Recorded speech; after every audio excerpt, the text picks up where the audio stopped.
Alright, we should be back online now. Let's see, okay, so that works. This works. This works.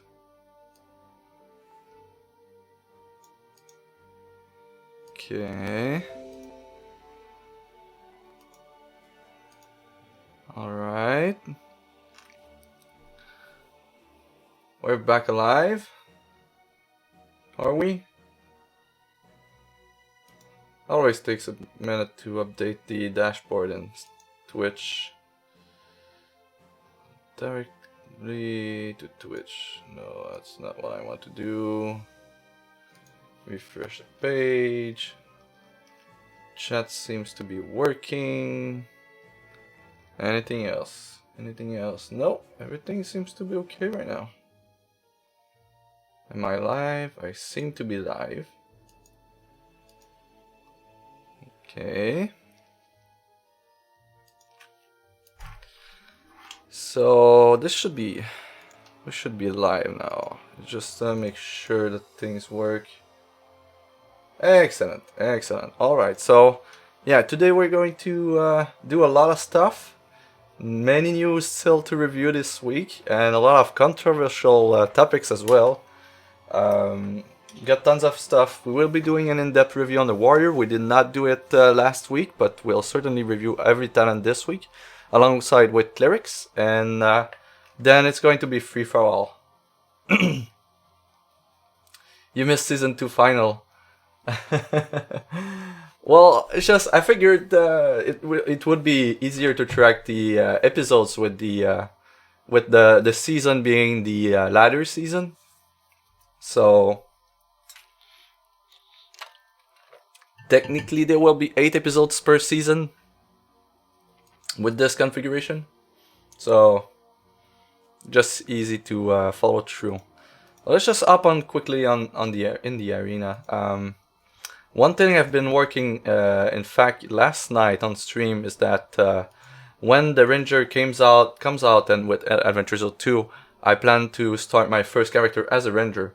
And I've been pondering a lot on what race I wanted to play my Ranger. And right now, I seem to be set on the Venom for the most part.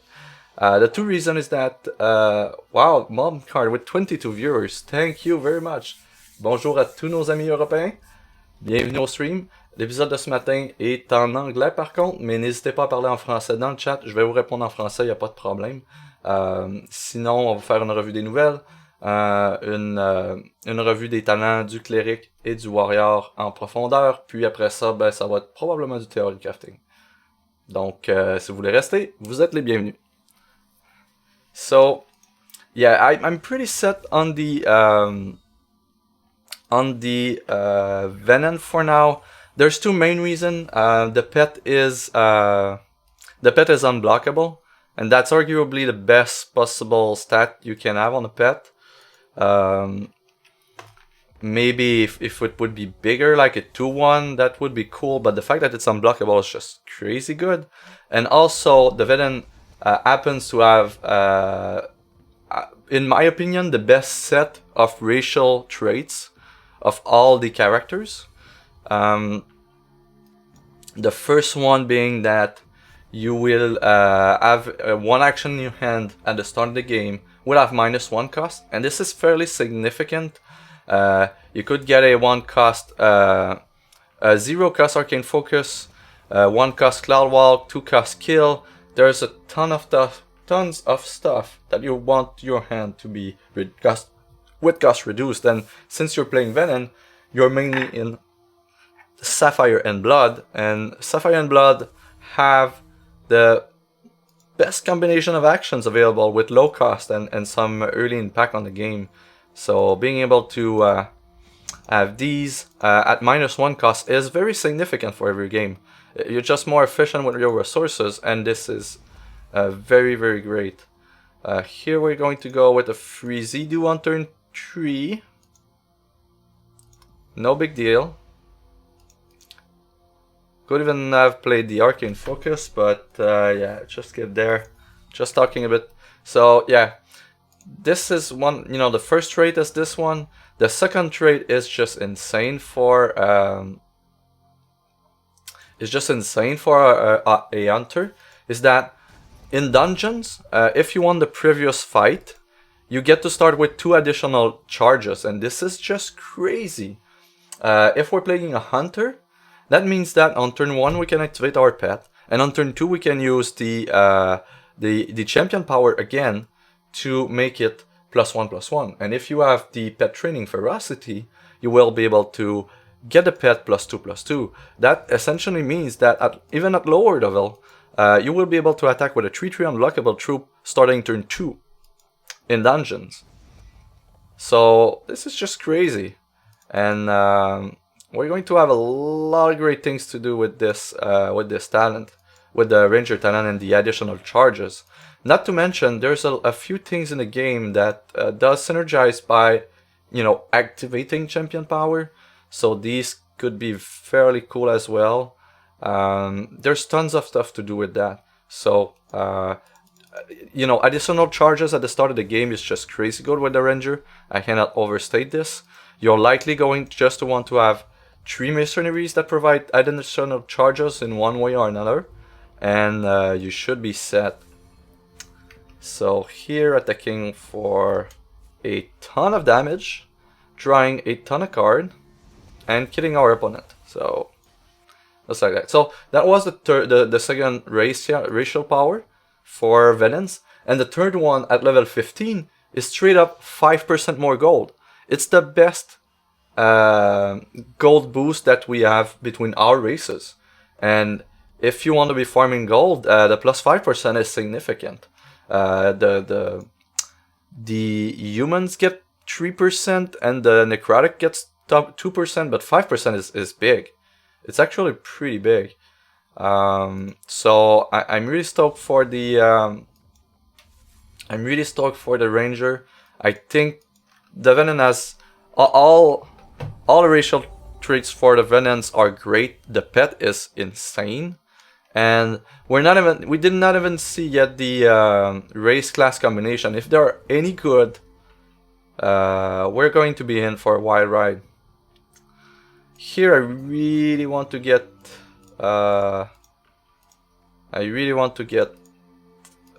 our we're not getting it.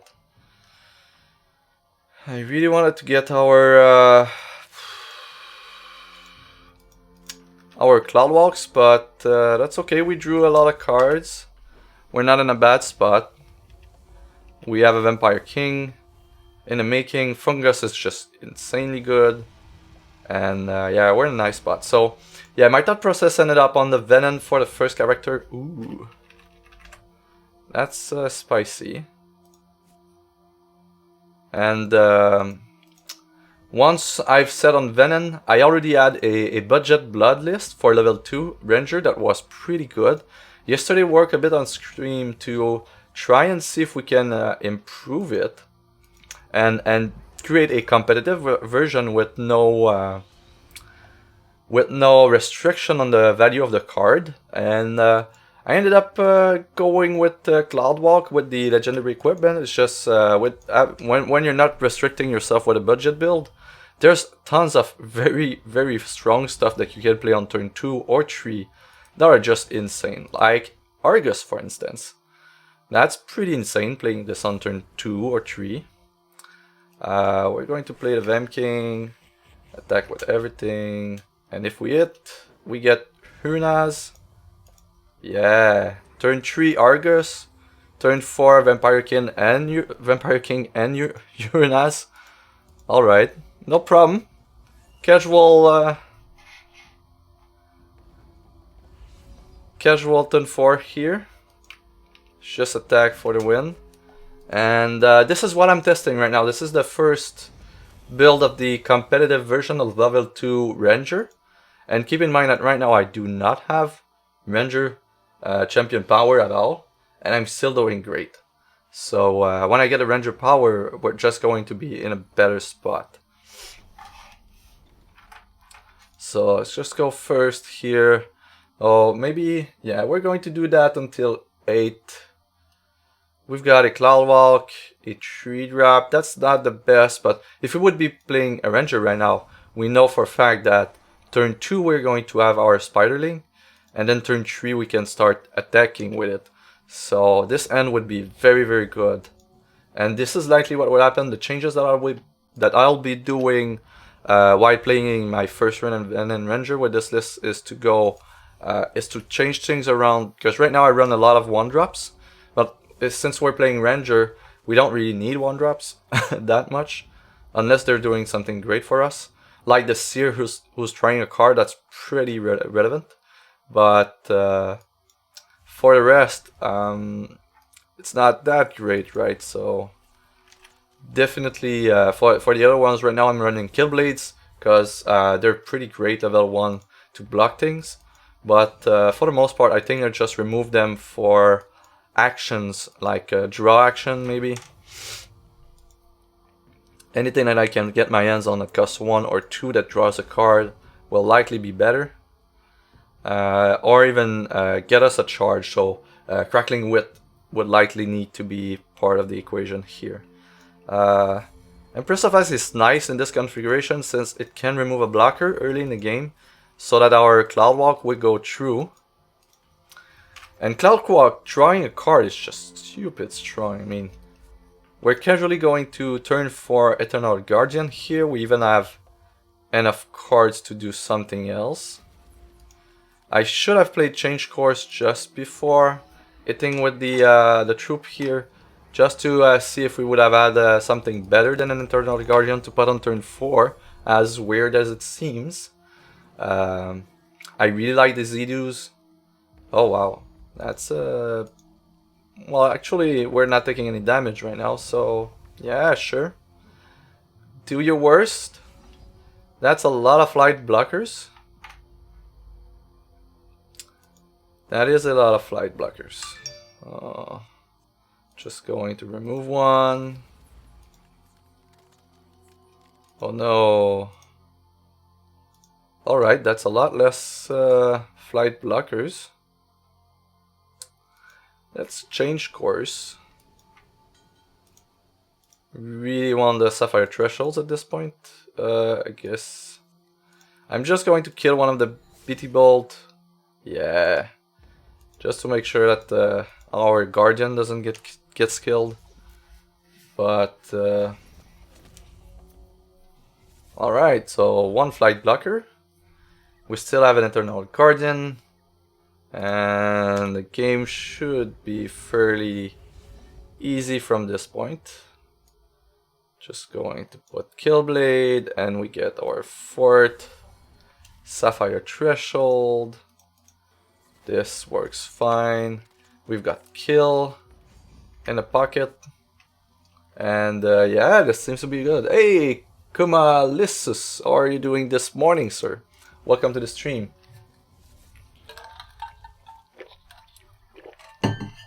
Well, morning, evening, afternoon, depending on where you are. Killblade with Eternal Guardian is just stupid strong as well. Does not receive damage, but does damage itself. That's a pretty great combination. And we get our last Sapphire Threshold for the Empress. There's one thing I wanted to explore with the list, and maybe we do that after the news review, is to see if we can play a core of Venom troops, so that we're able to use Silk as another dual resources, because right now the only dual resources that we have are the Shard of Cunning, and they're not that great. Even more so when you want to attack on turn 2 with the Cloudwalk troop. So I definitely think we could do better than that. We only have one troop in the crypt. This one is not going to really at all in the near future, so hey, we can play a troop with flight for free. Woohoo! Alright, so the list works really well. The fact that we have 3 mulligans in PvE, one free mulligan for PvE is very relevant to make sure that you get these cloud walks early. And the other part of the equation is that Cloudwalk is just a common with the legendary equip. So even at the start of your character, you can include 3 copies in your list, and that's fairly great. Well, okay. I'm just going to kill that. It's just annoying.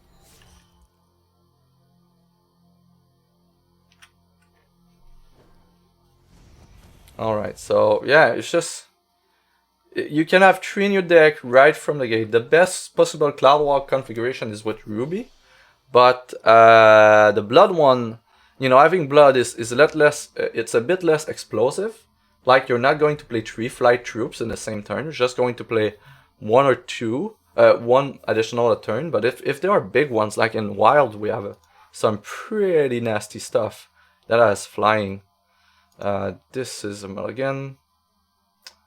Kind of like this one. We don't have the Sapphire Threshold, but we do have a Charge Bolt, which would be great as a Venom. That means that we will be able to activate our Champion Power on the first turn if we don't have any other ways to accelerate our Charge Power. This is likely not something we'll keep in the list as we progress forward, but I figured early level Charge Bolt is kind of nice. When we're not in a dungeon, we don't have the +2 charges from the Venom racial trait, so being able to put a some amount of the time being able to put a 1/1 spider pet in play on turn 1 is going to be great. And it's a 1/1 for 1, so it's a perfect target for turn 2 Cloudwalk as well. So I think there's enough upside for a Charge Bot to be there. Likely again change it once we progress forward, but for now works well. So it seems that we're just going to wreck our opponent without any combination, being short screwed. Tezozo is also a very cool card to have in the list, just for the fact that we're playing Cloudwalk, and Tezozo with flight is just it's just a lot of pressure, right? So we didn't get Cloudwalk, we did get another Sapphire Threshold. We're going to go with a Freaky Fungus, attack with the band, and this should wrap up this game fairly quickly. Alright, so yeah, we're going to 8-5. Let's see, maybe we play until the next boss, until we get the next boss. Drawing a card with -2 cost from the fungus is just crazy. The fact that they can come back from the crypt as well is insane. I'm going to play as many fungus as I can and all upcoming builds. I really love that card. Recurring card draw engine with cost reduction when you're playing big troops? Sign me in. So let's try Princess Curry and then we go with the news review.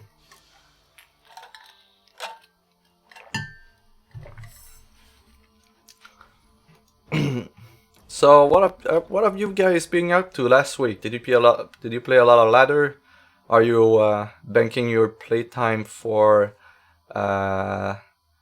the upcoming Adventure Zone 2? Did you theory craft a bit? What did you guys do? It would be cool to know while we wrap up this last game. This is likely one of the hardest matchup for this list, just for the fact that Curry has a built-in turn 2 removal. That is a transform, so, and it's not a revert though. That the saving grace for us is that it's not a revert. I guess we want to use the Vampire Princess early, so that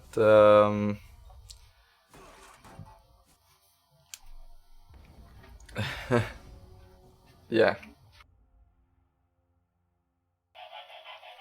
Well, it's not that it's pretty low. I feel that there's a lot of stuff going on that are not involved in the ladder. Evo Shield is still firing up like crazy. I think there's a decent amount of stuff going on. It's just not being the ladder. Even the ladder, I mean, in the hours that I'm playing, I usually can get a ladder match like instantly. So, but yeah, I think that I know that the global number of draft per week seems to be on the downside right now. Ooh, okay. So we don't have a big flight troop, but let's see if we can get a cloud walk first. We don't. Let's check with the Dream Eagles, see if we can get a cloud walk going. We don't again, but the Tizozo is nice. Just go with Tizozo for now. It's not firing like crazy. The Evo. Oh well, maybe I was lucky, but I really didn't have any problem with Evo in the past week. It just fired.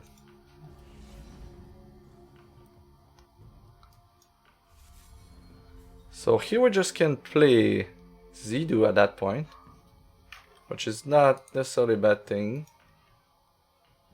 I guess we attack with everything and then Zidu. To have him transform into something else just after that, but yeah.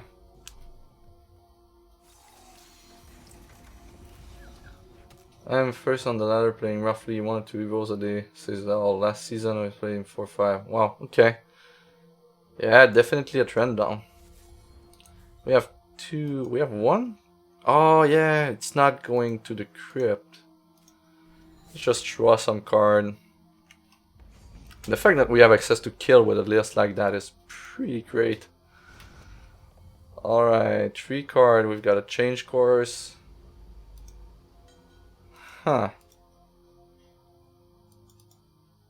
Okay. Alright. So if Zidu survives another turn, we're going to be in a decent spot, and Zidu didn't really... Wow, okay, so lots of transformation happening right now. Playing this guy, playing this. I think I'm playing one on the Dead Cells Rider. And just attacking with everything. We've got kill open. This is great. This is a bit more active. But like early and afternoon European time is pretty low. Oh, okay, I see. Do we use the kill on that? No, we block, and then we'll be able to play the Rider with Scrunch 2 to remove one of the blockers. Extension, no! Hey, look at that! The big guy is here, and he's going to steal something from the crypt. Yes, sure. We control greater than out of this artifacts cost it to play, gets you control the troops, gets personal. No, okay. That seems convoluted. Let's just take Angel down and be happy with that. Anyone we will play, if we're going to play today, will be first on the ladder without competition. He was doing that, so he was first. Well, I wish I had that time, to be honest. I sadly do not have nearly enough time to do that. My X time is mainly while at work on my breaks and on my lunch time. I do a lot of theory crafting for PvE, and that's mainly it. And I try to maintain the adventurer's guide for the campaign deck list that we'll be reviewing shortly. Okay. I feel like I should be using Extinction, but the AI might not be killing the Rider. We'll see. We've got Extinction and Kill. Maybe should... Whoa. He should transform into a random troop with +1 cost. That's fine with me. There's a flyer though. Yeah, that has to be a problem. And there's a Dark Heart, so we're clearly using Extinction at that point.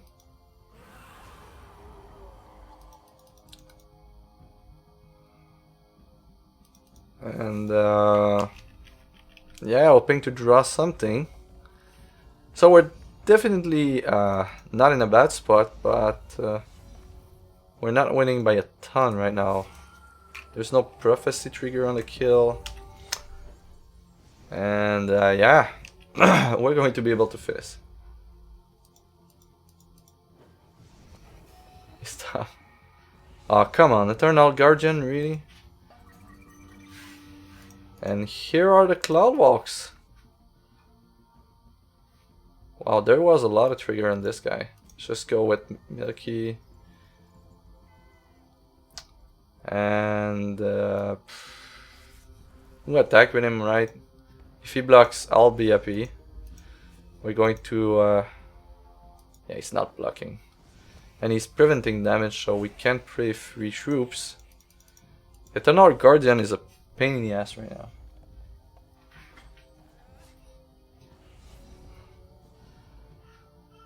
Okay, attacking with the Kill Blade again. Maybe he will block. No block, so Curry knows. Curry knows. Sword 2 is nice. Do we keep Sword 2 in hand? I feel like, kind of like we keep Sword 2 in hand. Maybe we don't attack and AI attacks.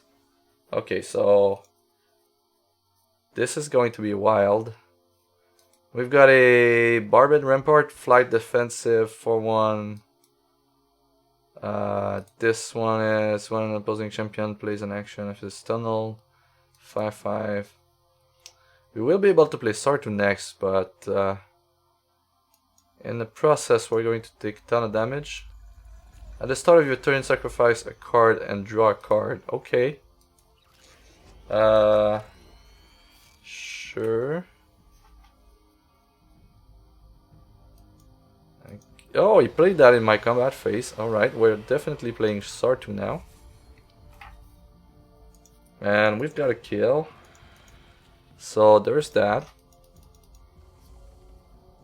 Man, Curry's fight when they don't resolve early, they're pretty insane. Okay. Attacks with everything. Kill 5/5.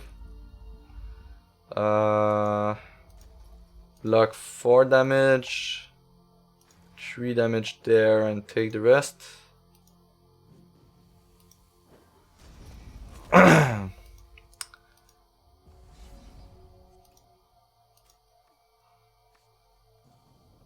Okay. Attacking. Setting the biggest thing. Not sure it's going to be enough. Yeah, we're dead. Alright. We did not make it, sadly.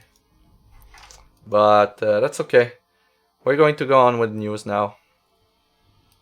Maybe we come back later. Actually, I'm going... next time we come back will be with a different build, so we'll just withdraw for now. Alright, so news! There's going to be a ton of stuff, and let's just bring that in real quick. And look at that, we're ready to go. I also want to log into the forum, so give me a sec here. Just going to log in for the forums, and then we should be good to go. Oh, actually, that works. X update, X update, X update, X update. Alright, so should be okay now. Full screen, stream notes. Okay, we're on, we're live. So last stream was on the 13th, so anything after 13 we will be reviewing today. We were talking about charge gain a few minutes ago. One of Nico's mercenary preview this last week was the Cleric Clank, and man, do I like this! Do I like this one? Starts with 26 health. Let me just see if we can make this one bigger here. Here we go. This is big. So start with 26 health. The party passive is that at the start of the game, if you have more cards in your deck than each opposing champion, gain a charge. This is great.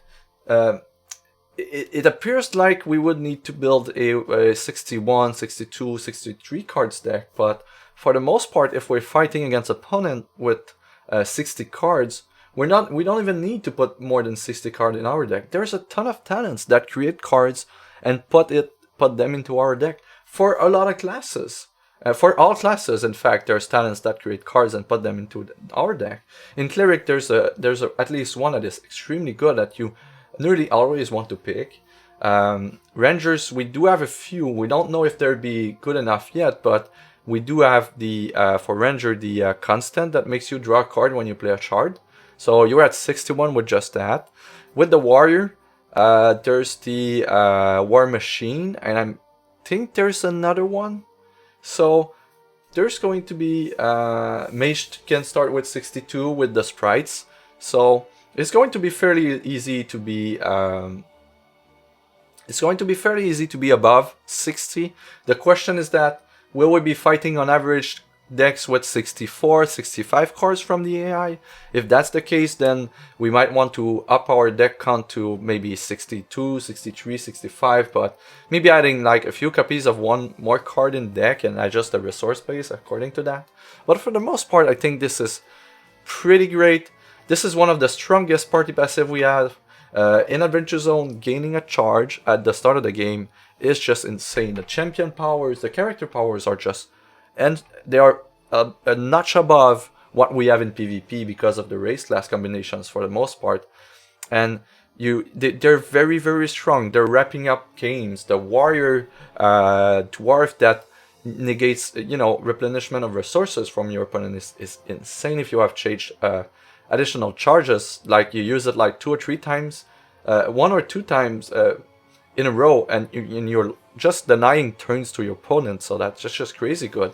The Elf Warrior, when you use your warrior power, you just gain 2 resources out of nowhere. The Cleric with the blessings, we will see when we review the Cleric talents, but there's a blessing build out there that's going to be very good, so being able to play blessings on the first turn and then on the second turn and on the third turn is just going to be insane. Ranger is likely the best one for the charge gain, for a very aggressive, high damage start with the pet.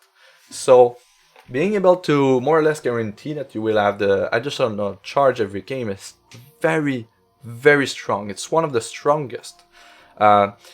So when we look at the mercenary himself, do we want to play that mercenary? It's going to be an interesting ride, right?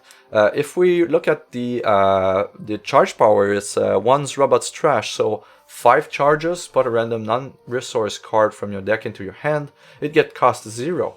So you draw any card from your deck, it gets cost 0. That's arguably one of the strongest things you can do.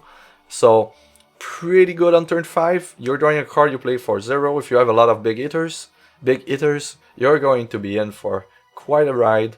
The passive is another robot's treasure at the start of your turn. If you control an artifact, constant, and non-artifact troop, draw a card. This is nice. I'm not sure that we really want to build towards that. I think we'd rather have just a very strong deck, if it so happens that we have these in play where you're going to draw cards, and that's nice. Often a problem with decks with 150 cards, and we see here right there at the bottom, we must have 150 cards, is that there's a lot of inconsistency. It is very hard to plan for one card that you will get every single game.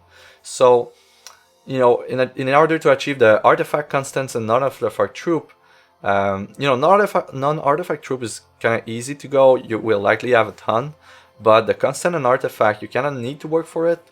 I feel that you're naturally going to be able to get these for the most part without trying, but I wouldn't put more constant than I need to be honest. So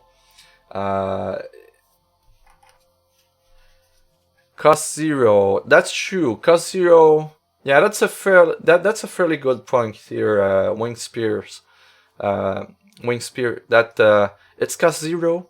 it's not removing threshold, so you still need a threshold. The biggest problem with a deck like that, if you're playing more than one or two shards, will be the thresholds, right? But if you're playing, you can easily play a blood wild build with Clank with Jankbot. And we already have seen like a lot of people try out, and these decks are decent. They're not tier 1, but they're pretty strong. And there are ways to add up consistency to the builds.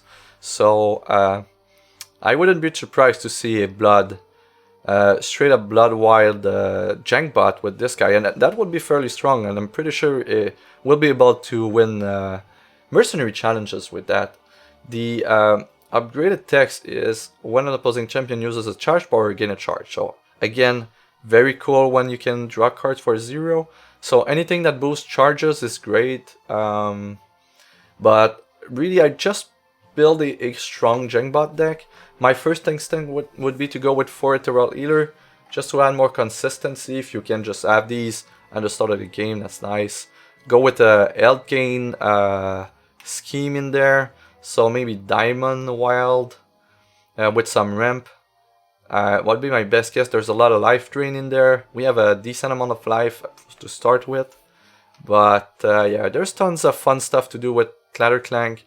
But for the most part, what I'm very excited about him is the party passive that is just one of the strongest that we have. The other passive that we've seen, there's a lot that are conditional. Like the 2 first mercenary that you will have. One provides you with an additional charge when you're on the play, the other one when you are on the draw. So basically, if you use these 2 introductory mercenaries with Clank, you ensure that, and you have more cards in your deck than the opponent, you ensure that you have 2 additional charges every single game. If you're playing a warrior, that means that with the talent that is free, that provides you with 2 charges, and you also have the talent that reduces the cost of the champion power to 4. That means you can use the warrior power on turn 1. And that's crazy, because if you're an elf, that means on turn 1, you always have access to your champion power, which means that on turn 1 you have access to 3 resources every single game. This is crazy. It's just, we're in a crazy territory right there. Not to mention other synergies you can have. So I'm pretty stoked with the Cleric right now, providing a charge. This is likely going to be a very good, efficient farming builds in the future. I would advise to try and get this one early. It's one of the best with the party passive here. I wouldn't be surprised if it's the top 3 or 4 at the end of when the dust settles for gold farming. But yeah, that's a cool one. Nico here is providing us with a bit of how he managed to build a list for this mercenary, and you have the list here. I also added this list in the Adventurer's Guide. So this is a thread that I created for those who are not aware of it. You can find it here. It doesn't mean that it's going to be easy to get. It might just be a very rare drop from the last boss of the last dungeon. That might be something very hard to get, in fact. It might be a special loot from the from the sea. That name, I'm going to remember it at some point. But it doesn't mean that it's going to be easy to get. But it's going to be one of the best ones. Oh, why is this Sam here not the right? Okay, let me just edit that real quick. Really bugs me. Sam, why are you doing that, Sam? Salty Sam. Here, this one. Okay, fixed. Alright, so if you go on that thread, you will find an inventory of a lot of lists for the campaign, right? Every races. We're slowly filling out all the character classes. You'll notice that these lists are of different levels in mind, right? Because the chart grid is not the same, so you need to pay attention to that. There's 3 types of lists. They're the budget list, there's a casual list and the competitive lists. Everything is explained here. Also, some of the lists are to be tested because they're for upcoming content. We also started to have a decent amount of lists for mercenaries, people theory crafting with mercenaries. I'm also trying to grab all lists from different articles that are coming in with the mercenaries when they are revealed. So you will find a ton of stuff here, and once we know more about the ships, we'll be able to create lists for each races as well. Since the shard grid is defined by your race, so the shard grid of the ships would be defined by the race as well. But we don't know yet at what level will we be getting the ships, and also it's and therefore we don't know the grid, right? That's why I don't have any ships list there, but there are going to be some pretty soon. But if you want to find more lists, don't hesitate to hop in here and look into the list, see if what you like. If you have any comment on, and you test something and want to improve a list, just let me know. I'm using TCG browser to track these. It's I felt it was the easiest way to do it. It's very visual. You have the equipments as well here, so great tool here. And if the build pertains to a higher level character, you will also have the talent list that is associated with the build. So lots of lots of great stuff here if you're interested in the campaign at all. So back to the news, we had this spotlight here, and on the 16th, on the next day, we did have the Cleric reveal. So that was a big piece. We had the art spotlight, but that's not well, okay, maybe, yeah. The art spotlight had a card reveal, and that's a fairly good one, to be honest. It just costs a lot, but that's a great one.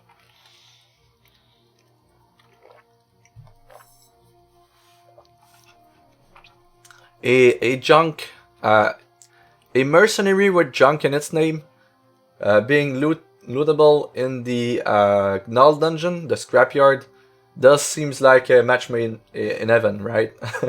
I think that's a fairly good guess to do. We'll see, but yeah, I would also expect a mercenary with junk in its name to be in that dungeon for sure. Although I really don't think this is the last one, but my statement still stands. It might not be very easy to get, even if it's one of the 2 or 3 first dungeons we encounter. Scraptooth Cyborg, let's see here. So it's an artifact troop, Robok Null, 6 cost. It's a rare, 5/5, so 6 cost, 5/5, with a Death Cry power. In PvE, usually that's not enough. It comes in too late, and if you don't have ways to sacrifice it, it's not going to do much. So we really want this Death Cry to be extremely powerful. So the vanilla card reads, this deals damage to each opposing champion equal to the number of artifacts in your crypt. Gain health equal to the number of troops in your crypt. Alright, so we want a bunch of things in our crypt with this one. That's a common theme with the gnolls. They work with the crypt in one way or another. This one provides us with benefits from having troops and artifacts in crypt. So the first thing that comes to mind is Dreadling, right? If you play with a lot of Dreadlings, and then you play this guy, and you have some ways to sacrifice it, be it with a champion power, or any other cards, you will be gaining a decent amount of life and doing a decent amount of damage to your opponent. But that's just, you know, that's meh, right? It's cool, but it's not something that you really be interested in most of the time. So looking at the equipment, the first one is a trinket. Your Scraptooth Cyborgs have +2/+2. So really the problem with the card that we have right now is not the stats. And there's some insane legendary trinkets that will likely be playing, so I really don't expect this trinket to be played at all. What we want from the card is not to have bigger stats, is to have a better text. So looking at the boots though, we see something that is interesting. Enchanted boots. Your Scraptooth Cyborgs instead have Death Cry. This deals damage to each opposing champion and troop equal to the number of artifacts in your crypt. Now we're talking. Okay, so when it dies, it deals a ton of damage, while arguably deals a ton of damage to your opponent and wipes the board. Now this is a very strong power. If you can build around it and have ways to sacrifice artifact when you on the turn you play it, and then you're playing a lot of Dreadlings, for instance, this is going to be turn 6 or turn 5 or turn 4 if you have acceleration, wipe their board, do 4-5 damage to them, something like that. And if that's the case, that's a pretty cool card. I'm pretty sure we'll have more powerful things to do, but there's a lot of players that will be playing the campaign that won't have access to a full collection with full equipment. So this guy here will be I feel will be a staple in many builds for the average adventurer. Well, and I'm saying average, and I don't mean to be condescending at all. It's just that, you know, for the players that have been playing the game since the beginning, since the alpha, we tend to have a very big collection, having access to all cards, and the cards like that wouldn't cut it in our non-budget builds, right? But someone starting that has a medium collection, this would be a very strong addition to a lot of lists. So that's pretty cool. I really love this card and the boots equip, and I'm pretty sure it's going to be part of a lot of lists in the future as a way to just wipe the boards. And there's a lot of shards, right, that don't have access to board wipes like that, and being able to add an artifact in your deck that does have that power is just great. So this is definitely going to be significant for a lot of players, this card. And I'm pretty sure this will be one of the loots from the last boss, so that dungeon is going to be great. Let me just catch up with the chat and then we'll move forward to the next news.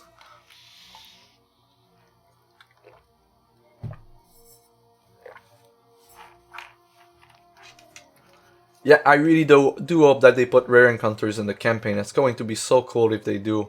That adds so much replayability, and you don't need to add a ton, right? We just have one Urinaz in the arena, and that's enough incentive to get a lot of people trying to get him.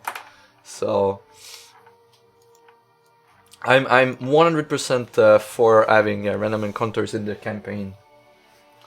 And the place I would see them having these is likely going to be in the sea, because the dungeons you kind of want to be planning for it, and there's a reward for having a perfect. So having random encounters in dungeon might not be the best place, but in the sea, however, is going to be the best possible place to put something like that. So I'm really hopeful that we get some random encounters in the sea. I'm not holding my breath for dungeons though. If they do it, then I'm pretty sure it's going to be, well, let's hope that's going to be a good implementation, and that's on a secondary path that provides additional loot kind of thing. But in the short main path, I really hope that they don't do random encounters. That would be my first impression on this idea, but I like the idea quite a bit. Idiot's conversion could work with it. Yeah, there's a ton of stuff, right? When we're speaking about playing a ton of dreadlings, there's a lot of synergies to be had, for sure. I've done hundreds of arena. I faced Urinaz 3 times, and the 3 times I was running an experimental deck that wasn't really great, and I got destroyed 3 times. I'm just so mad about Urinaz right now. At some point I'm going to face it, but every time I just, you know, sit there and do like 4, 5, 6 arena runs in a row, I just never encounter him with good decks. And when I play experimental deck, I do a lot of testing in arena. In fact, when I create new decks, and it's always at that time that I fight arenas and get wrecked. That's a sad story. All right, so let's see. Next news was on the 16th, so this was Wednesday, and the new news release schedule seems to be Friday, Monday, Wednesdays. We had a Cleric Tier 2 talent revealed, so we're going to take a bit of time here reviewing this one. There's tons of great stuff. We're not going to read all of these, we're just going to look at the grid for the most part. But the one thing I want to do first, we're going to look at the existing grid. That should give us a good idea of how it works. And actually, I think XTCG browser already have them merged. If that's the case, it's going to be awesome. A lot easier to review the tenants here. So let's just go with a necrotic cleric. Do they have to set? Wait, they're there. That's nice. But so Cleric add Blessing grant 2 additional health. That's not very great. Blessing Empowerment. Your blessings have a random troop you control with the highest cost gets +1/+1. That's not something you want to be doing. It's really hard to reliably get a blessing early in the game. We'll see with tier 2 there are ways to make this statement false, but for the most part this is not really something we want to do unless we want to unlock the discipline of the mind, and this is clearly something that we want. So we'll see how things pans out. You have here aura aspect, good karma. Your eating auras have at the start of your turn move each blessing in your deck up 1 space. If you're building a blessings deck, a blessings build, this is clearly something you want to be doing. Around that period, I believe that if people run effort during first 1 or 2 weeks of these 2, they may have slightly better chance to encounter it. That's a wild claim. If you have any data to support that, I'd be interested to see, but I just feel that a statement like that might just be more conjecture than anything else, but that's certainly an interesting thing to investigate. Well,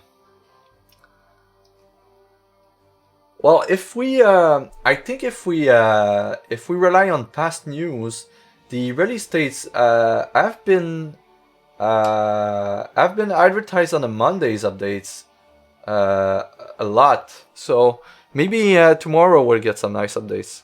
Here you have +3 health. You begin the game with an eating aura in play. So blessing of the immortal is nice. So if we want to create a blessings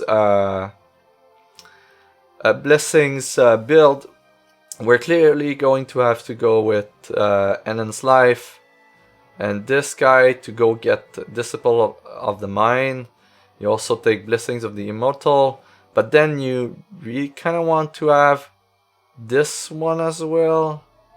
So it's going to be interesting to know where we're going with the blessings. But yeah, you begin the game with Eating Aura in play, and the Eating Aura is The Eating Aura is when you play resource gain 1 health. So that's pretty nice. So I could see like Ale with Eating Aura. You go with good karma. You take Blessing of the Immortal. You go and take the Disciple of the Mind. And you go in here with Blessed Birth. And you do all sorts of nice stuff. So next one here is Aura Aspect Animation. It's 3 costs. It creates a Soul Vessel. So Soul Vessel is a 0/0 artifact troop that has +1/+1 for each artifact and or constant you control. That's kind of nice. It's more geared toward dwarves than anything else. I don't think we would be going for that for the most part. We're likely going to have a lot more powerful things to do on turn 3.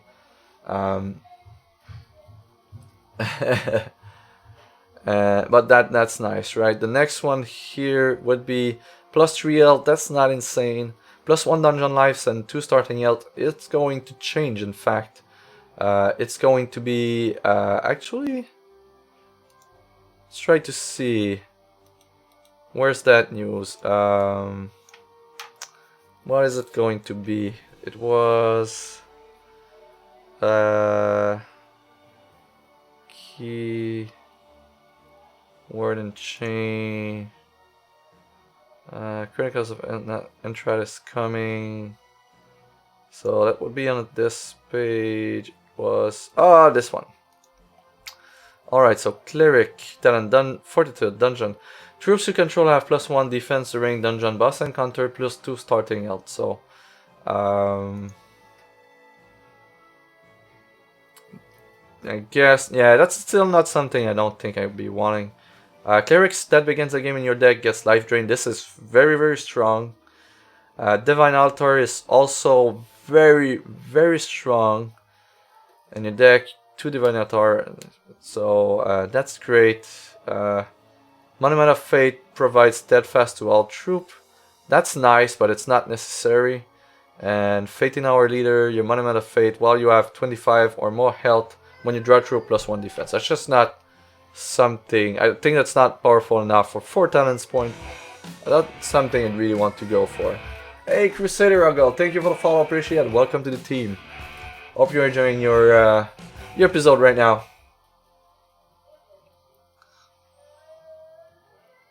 Okay, let me see. Can anyone try? I'm not sure what your life name. It is conjuncture, but I personally found Renas 3 times in the same month, 1 month before AC1 hit. I bought him in the forum. Some people, but that might be the case too. Oh, that's interesting. Yeah, Sylvester for Dwarf Cleric is great. Mentor Shark even said in the forum it works that way. Okay. So, huh. And there's changed elf level 15 Rachel from 2 charges to -1 to all legendaries. Yep. I'm pretty sure that talent was just too strong. There's no way that made it, to be honest. But it was too easy to meet for the requirement. But I love -1 to all legendaries. That's extremely powerful. 1+1 against Victor. The only one thing I want against Victor is Totem Trap, and I'm good, and that's a common. So Totem Trap and Repels, and we're pretty set for the most part.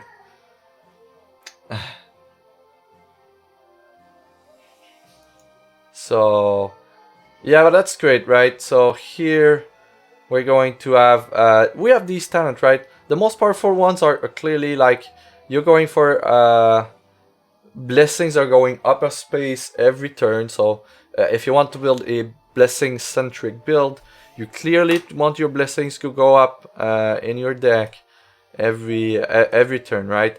And Blessing of the Immortal, usually this is not something I would take because we don't have enough blessings early in the game for this to really make sense. However, if we look at tier 2 now that was spoiled, the first one on the left here is Disciple of the Mind, and this is a cool one. This is one that will be creating an archetype, I feel, for the clerics to come. It's a one-shot with 3 cost. If you have a Blessing of the Immortal in your deck, put a random Blessing of the Immortal from your deck into your hand. Otherwise, put a random blessing from your deck into your hand. So, blessings, vanilla blessings are 0 cost, draw a card, gain 2 health. Now, there's a lot of stuff that triggers out of gaining health. Drawing a card is nice. So, every game on turn 3, we're going to draw an additional card. At the very least, it means we're drawing a card and we're gaining 2 health on turn 3. This is already good, right? It's not great, but it's something. If we have a lot of things that trigger out of health gain, like Ethereal Healers, for instance, there's a lot more significance to it. If we have things like Totemis with the equipment, that's nice. There's a ton of stuff that triggers out of health gain that makes this talent not necessarily worthwhile, but it's not a great talent on its own. If we're going to draw a vanilla blessing, that's not good enough for me. Even more so if we need to have this one and this one. So blessings gain 4 when you can guarantee that you're drawing at least 1 blessing is nice, but it's not that great. A random troop you control gets highest cost, gets +1/+1. Now that's a lot more relevant if you can ensure that you have a blessing in your hand on turn 3. It becomes guaranteed troop, increased troop stats. So, we're slowly building toward it. But where this really shines is that if you have a Blessing of the Immortal, because the Blessing of the Immortal are just crazy good. They're 0 cost. You play a card from your crypt for free. You gain 2 health. And if you're at that point, you're gaining 4 health, you draw a card and you void it. So play a card from crypt for free is just insane. And there's tons of ways to put a lot of things in your crypt. So the question now is, how can you more or less guarantee to have a Blessing of the Immortal in your deck?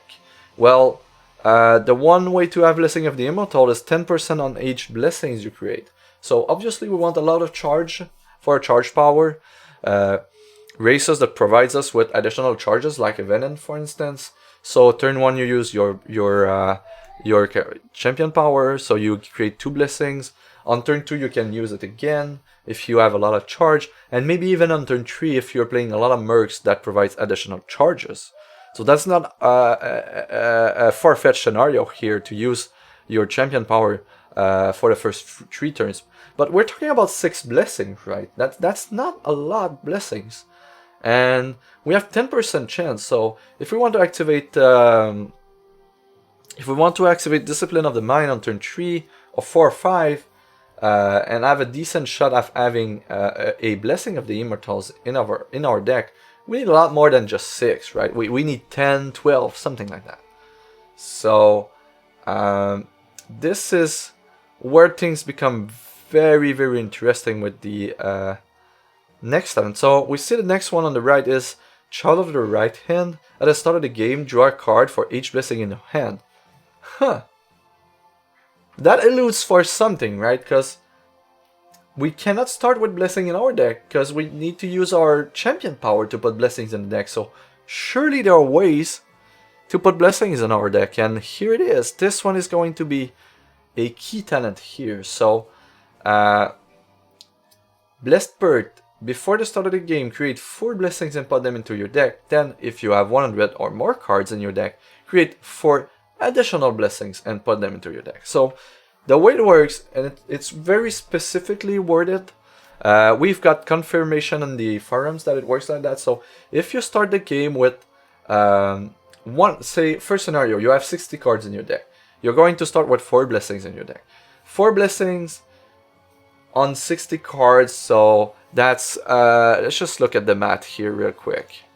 So we've got 64 cards.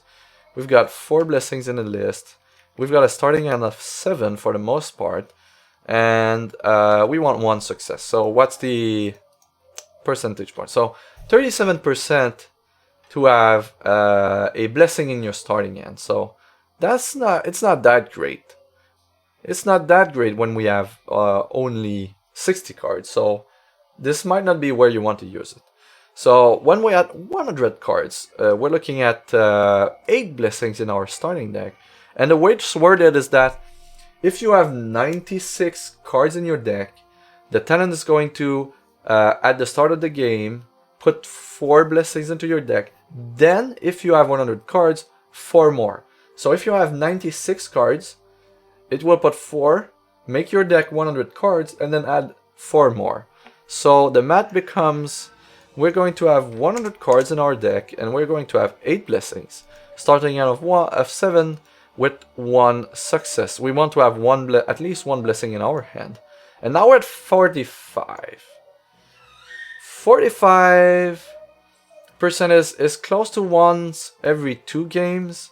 So I'm not sure that Child of the Right Hand is worth it, but the fact that we can start with 8 blessings in our deck is very critical, because 8 times 10% is 80%. So 80% of the time, we're going to have a Blessing of the Immortal at the start of the game in our deck, and using Discipline of the Mind is going to be likely on turn 3. If we have Charge Generation, we're going to be able to put 2, 4, or even 6 additional blessings in our deck. If we start with 8, we're not talking about 14 blessings in the deck with 10%.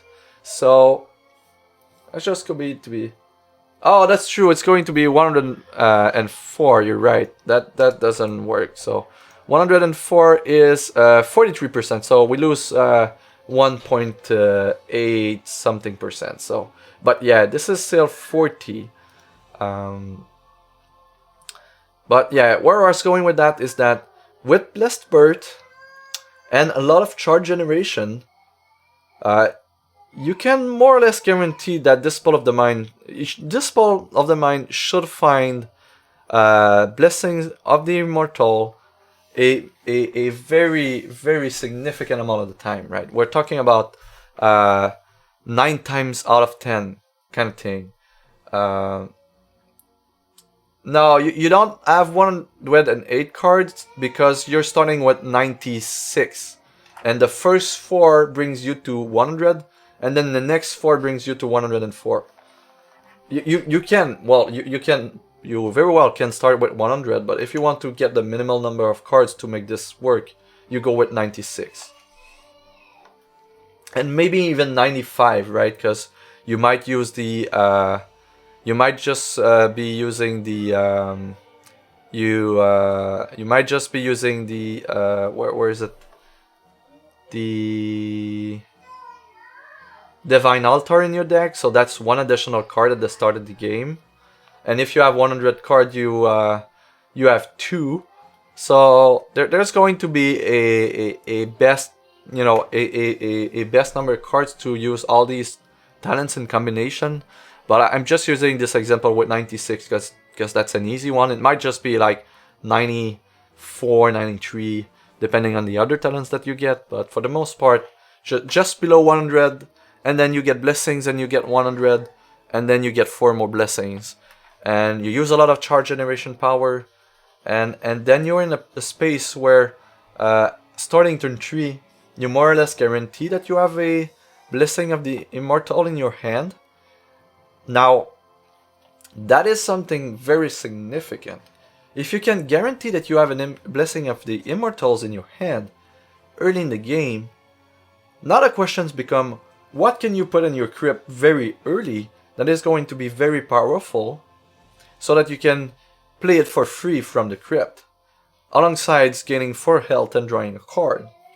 Now we're talking about something extremely powerful, so maybe there will even be a Reanimator Cleric deck where on turn 3, most of the games, you bring something insane from the crypt and put it into play. Like a Azawa, like something with a gem. But that also requires us to have ways to put things in our crypt. But we can certainly dedicate the first few turns towards that, because we can get a lot of bonus charges for champion powers just with mercenaries and racial traits. So I think it's going to be there's going to be a way to dedicate your first 3 turns at putting things into your crypt, and then on the third turn, all the while using your champion power, and on third turn you use Blessing, you use the Disciple of the Mind, get the Blessing of the Immortal from your deck, play it, put something from your crypt into play, and win the game like on the spot, something like that. I'm sure there will be, you know, and maybe not what level 15, but I'm telling you, this is very, very strong. To be able to more or less guarantee that you have this in your hand, that you play this on turn 3, is going to be significant. And we're just going to get even crazier cards as we get more releases. So, big scary thing. Look for big scary thing with high cost requirements. And I'm pretty sure at some point we're going to have a Reanimator Cleric build. And that's pretty cool. I really like this idea. You're playing a Cleric and you're playing a Reanimator strategy. What more do you want, right? This is, you know, this is Telltale Dark Cleric kind of thing, right? So I'm pretty stoked with this build. These talents, the only problem that I see here is getting to Blessed Spirit and getting to Disciple of the Mind at the same time. That's going to be a challenge, because this is 4 talent just right there, and we do get to take 3 health back, 3 health here, and there's no other way to get this, or we go with the long way around, right? Maybe that's a thing. So let's just look at the other talents. In the middle here we have the class gems. So looking at the gems here, the major orb of prayer is that deploy, create a blessing equal to this troop's defense and put them into your deck. I don't see this being a thing for the most part, unless you have crazy synergies with blessing and you have ways to draw them really quickly in sequence. You kind of want this on a high defense troop, and it's likely going to be big. But if you have a big high defense troop in play, you're likely going to want another major gem just to win the game with it, instead of just putting blessings into your deck. So I'm not sure where this is going. My guess is that's not going to be great. Maybe I'm going to be wrong, but you know, first impression is that I don't like this gems very much. I think there's going to be better things to do. However, the Minor Orb of the Aegis, one shot prevent all damage that will be dealt to this. It's going to be significant. We've already seen encounters with very, very pesky troops in play, and I'm pretty sure we'll see more with Adventure Zone 2, where you play your early troops and they get like early damage, like 5 damage to all troops every turn, something like that.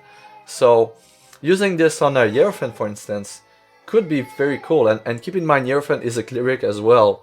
So just to make sure that we save Hierophant for the first round of damage, could be very, very good.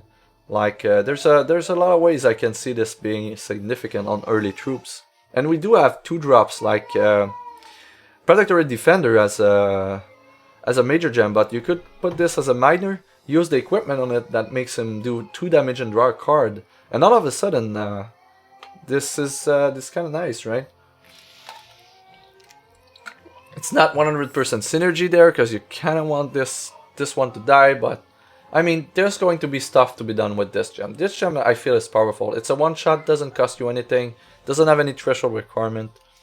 So there are going to be good troops with sockets that you want to use this on. I'm pretty sure. I don't know if this will be a farming build. Traditionally, the Cleric is not the class you want to be playing for farming. However, I would say that if there's a way for us to reanimate from the crit something really big with speed that does a ton of damage, we might be in for a treat here. Maybe a double damage Roof Fodder with speed. That requires a ton of different thresholds for the most part, but if we can achieve them, like the week 16 on turn 3, consistently, seems like a good proposition, and I'm pretty sure we're going to have way scarier things to do than that. So this Blessed Spirit with the Disciple of the Mind is going to be a thing. That's going to be a very interesting build. We have the gems here. Let's see what we unlock first. First row here. Oh, my little boy is not happy right now. Altar of the Might. So you begin the game with a Shrine of Brigadon in your deck, or 2 shrines if you have 100 or more. So Shrine of Brigadon, what it is? What is it? Okay, the link is not working here. Surely you have it there at some point. Yeah, Shrine of Brigadon. So it's 5 cost. Deploy, put 2 random troops from your crypt into play. This is related to reanimation as well. So you kind of want to have a lot of things in your crypt, right? Troops you control have +1 and crush. This is nice. They are super safe, but if you want to farm gold, they are not just the most efficient classes to run, but they're great. I mean, don't get me wrong. I've played a lot of clerics in a campaign right now, and not even for farming, just like them. They're just so strong. There's a lot of tough things to do. I've got a Jangbot Necrotic Cleric that runs pretty smooth right now. It's not even in its final form, so that's great. So Shrine of Brigadon, if we're going with a Reanimator deck, putting a lot of things in our crypt, this is a nice card to have. So maybe we don't want to go with Hail, we just want to go with the long way around and then get Healing Aura and Aspect of God Karma, Aspect God Karma from the top, right? So yeah, Altar of Might with the Shrine of Brigadon might be something nice, and then you get the gems for free, mind you. And then you get Blessed Spirit. So there's something to be done, because Divine Altar is just so strong.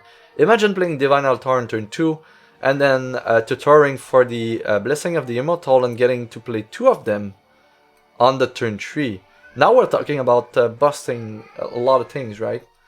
So Monoblood Shin'er Warrior. That's Monoblood Shin'er Warrior and Elf Warrior are likely the fastest race class combination to be pulling right now to farm AZ2. With both, you can do Tomb of the Rose Knights in under 8 minutes. So that's a decent amount of gold. If you're really after gold though, Frostring Arena is the best way to do it still. But they are fun. and you're farming the Adventure Zone too, so you're getting a lot of packs, and there's some value to be had in there. But I really like this Altar of Might here. It works well with Reanimators, so we're kind of seeing a trend with reanimation.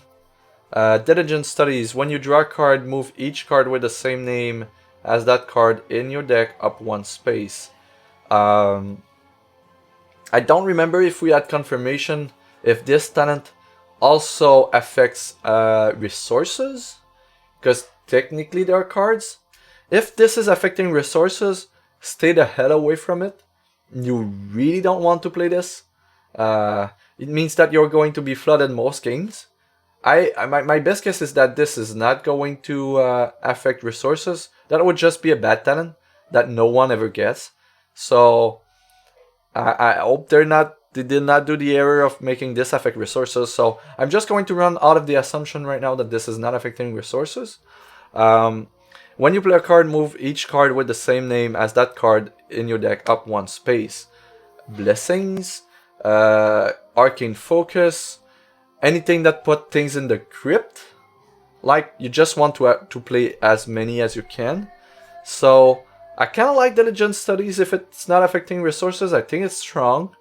In the early game, you have more chance of getting your early stuff. That works really well. In the late game, if you play a big threat, you have more chance to play other big threats. I like that. I kind of do. If you're playing things like, I don't know, even I mentioned Scrivener, right? For Edgate synergies, you kind of want, when you play the first one on turn 1, if you can play a second one early in the game, it's just going to be insane if you have a few Ethereal Eaters. So there's a lot of nice things to be done with this talent. Also, what I really like is that it creates, it really widens the range of play patterns that you want to choose from when playing a Cleric, because now you know that every card you play will have an impact on the card you have a chance to draw. So it really rewards good players thinking ahead of time, right? And it also rewards deck building if you have it in mind. So, well, that's the thing, right? Diligent Studies, I'm assuming right now that it doesn't work with shards, because if it does, this is a bad talent that no one should ever be taking.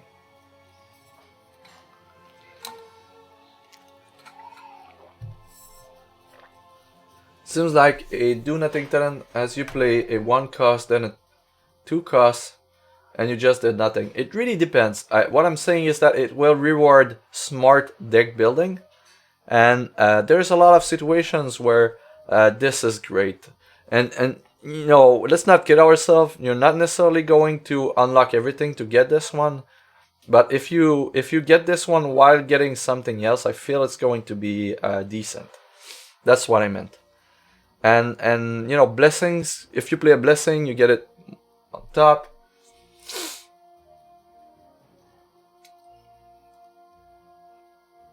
That's the thing. That's a fair point, Ranter. And the way I'm going with this is that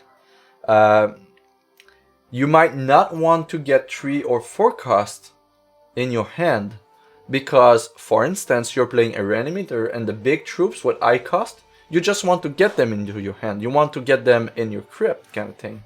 So, and if you play an enabler early in the game, there's tons of stuff that, you know, you play an Arcane Focus early in the game, you kind of want to get another Arcane Focus early in the game.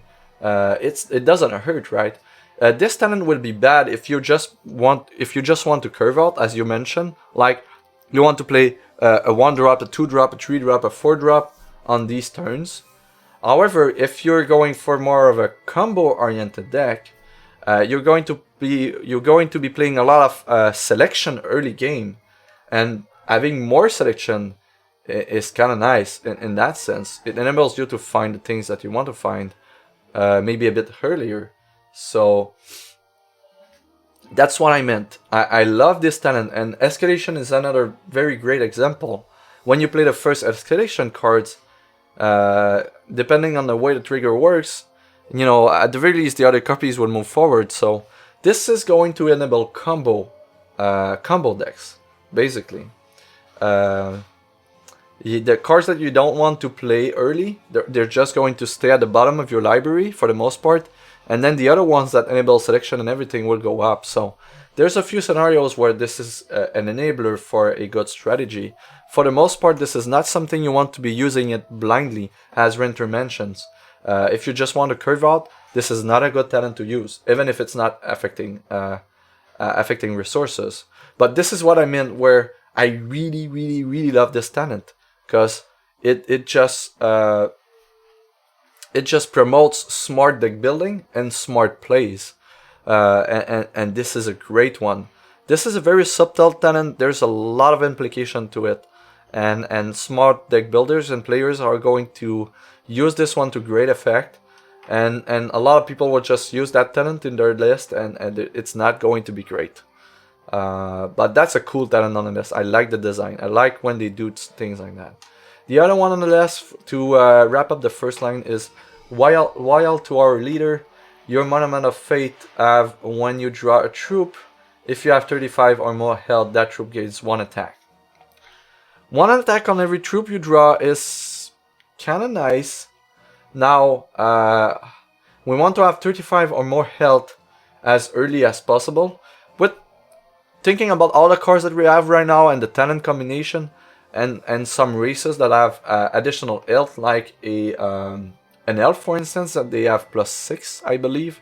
I think it's going to be fairly easy to be very close, if not already at 35 at the start of the game. Keep in mind, there's also mercenaries that provides health right now, and if you stack them plus ethereal healers, plus you're a necrotic, or plus you're an elf kind of thing. Even Shinners have bonus health, if I'm not mistaken. So there's a lot of ways to be very close to 35, if not 35 at the start of the game. And, you know, if you have the talent that you begin the game with a Monument of Fate in play, I think that this is... So Monument of Fate, as while you have 25 or more health, when you draw a troop it gets +1 defense.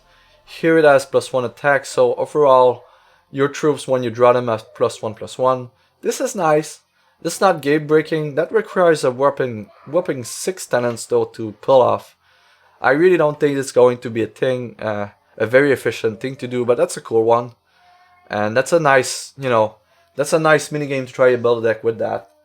And it's only troop you draw, so the troops that you have in hand at the start of the game, they're not affected by that. And that's the biggest issue I have with it. You want to be drawing a ton of cards for this to make sense. And created troops in your hand are not great as well. So troops that you start with in play are not affected. So it's just too narrow for me.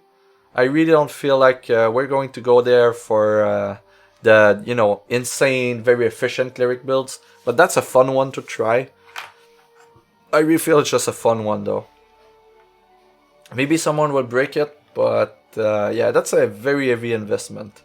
Like 2 and 4 talent points to be able to have, and likely more, because you really want to have all the mercenaries and all the other talents that increase your output at the start of the game. And then the only thing you get out of it is +1 attack when you draw a troop. I really don't think, I don't see it.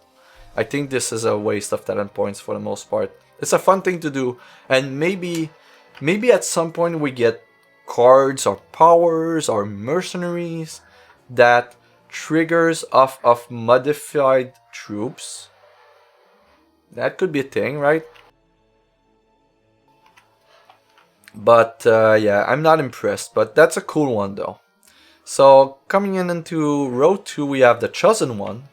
At the start of the game, a random troop in your deck gets invincible. Now that's a pretty cool one. Why is there a mention of Seed Parted Plant Garden here? That's weird.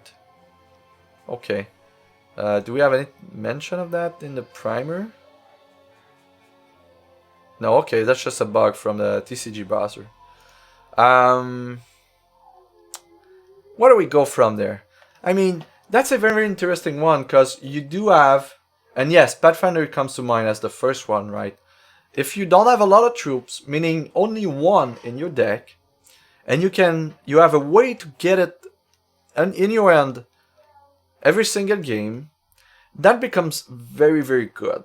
And the Pathfinder is the perfect example of that. Pathfinder, if it gets prophesied, you will be drawing it on your next turn. If you have that talent, that means that you guarantee that your Pathfinder is invincible. And that's fairly good. That's very, very good. So this is great. This is pretty great. So, but for the most part, if you don't have one troop in your deck, you're not taking that talent. But there is certainly a case to be done with Pathfinder in this one. So this is going to be very interesting. And there might be very, very powerful combos to be done with the Cleric at eye level with this talent. But you pretty much want to guarantee that you will be drawing that specific troop in your game for it to be worthwhile. So how do you guarantee that you will be drawing the troop with the random invincible? That's another story, right? But if you can guarantee that you get it, now we're talking. And we already have one card in the game that is very, very good with this one. And I wouldn't be surprised to see a very powerful Cleric build with only one troop with a Starlight Pathfinder in it. And a ton of prophecy triggers with that.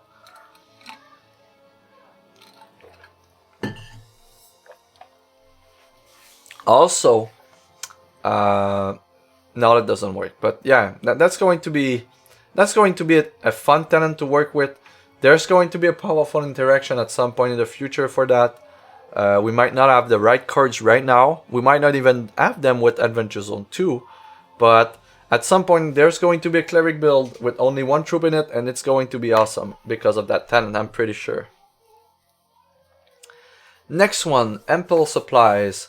Mercenaries in your party have +6 health, and that's it. It costs 1. So the way I feel this will be used is that you will take this talent, and most games you will not be playing your Cleric. You will be playing the one mercenary that has a very high synergy and very high power level added because of that. And we already have a hint that we might be seeing these mercenaries hint. So if we go on X Primal for the supporters here, one thing that is pretty great, and it's just one example, mind you, but this is a good one to see where this talent can be very, very good. Mother Dawnbreeze has an upgrade tech that mentions while you have 60 or more health, troops you control have +5/+5 and crush. Obviously, if you can get to 60 very, very fast, it's going to be insane, right? There's also a passive power. While you have 40 more health, troops you control have life drain. And if troops you control have life drain, it's going to be easy to go from 40 to 60. So what I'm going with right there is that you have talent here that provides +6 health to your mercenaries when you play them. Now, all of a sudden, Mother Dawnbreeze starts with 31. If you're playing 4 Ethereal Healers in your build, you're not at 31, you are at 35. Her champion power reads for charge, gain 10. So you start at 35. You start at 35, right? With Ethereal Healers and the Cleric talent. On turn 4, you go up to 45. And you see where I'm going, right? This is, you're going to be able to stack these up, and maybe other mercenaries that provides health at the start of the game. Yeah, I'm pretty sure we're going to be able to be very close, if not at 40 at the start of the game with this champion, and then just go to 60 in the next 2 or 3 turns and just wreck our opponent very quickly with like 6/6 crush life draining troops. So there's a ton of stuff to be done with this one, and I feel that it might just be a very valid strategy to just take ample supplies here, and you just use Mother Dawnbreeze every single game, like you just wreck people with it. That's going to be a very cool thing to do. It really seems unassuming, but 6 health to mercenaries might just be one of the most broken things to do if you find a very powerful synergy with it. So that's really great, right?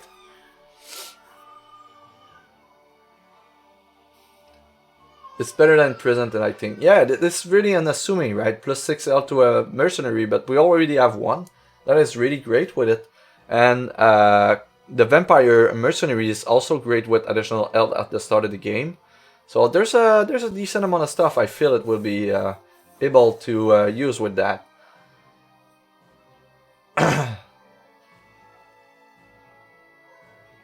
I know mercs are covering our weaknesses. What I mentioned is that if there's if there's a way to ramp up to 60 like on turn 2 or 3, you just play a bunch of 1/1s, and there's 6/6 crush life draining troops, so you don't need a lot to kill an opponent very fast with these. So and you have 4 terror leaders in your deck, and maybe you play other mercenaries that will be other party passive that will provide you with L triggers at the start of the game. So maybe there's a Mother Dawnbreeze build that kills an opponent on turn 3 regularly. And if that's the case, because of the Impulse Supplies talent, you might just be playing Mother Dawnbreeze as your main character for farming. This is where I'm going with it. I don't know that this is possible, but this is, I feel, where you would use that talent the most, right? Because if you're just using that to get plus 6 health on random mercenaries, that's not a talent point well spent. And for the most part, you won't want to spend this. You won't want to use that talent point. But if you're using it, I think you would tend to play your mercenary above your champion most of the time. I think this is where this is going.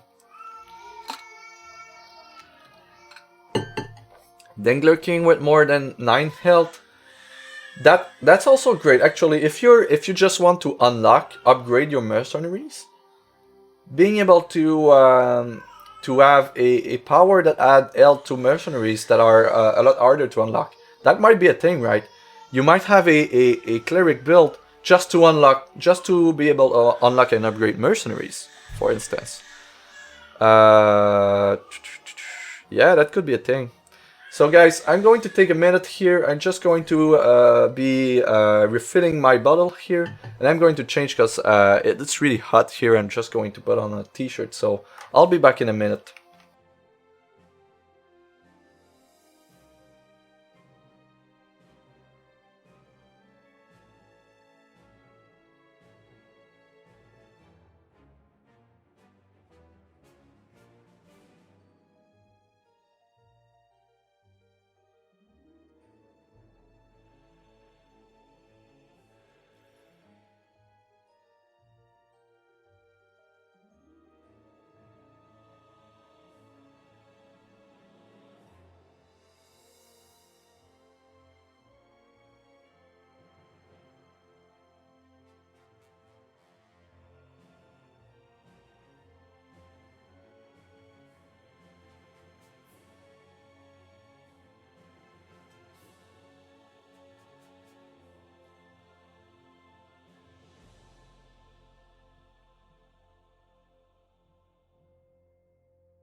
Hey, we're back.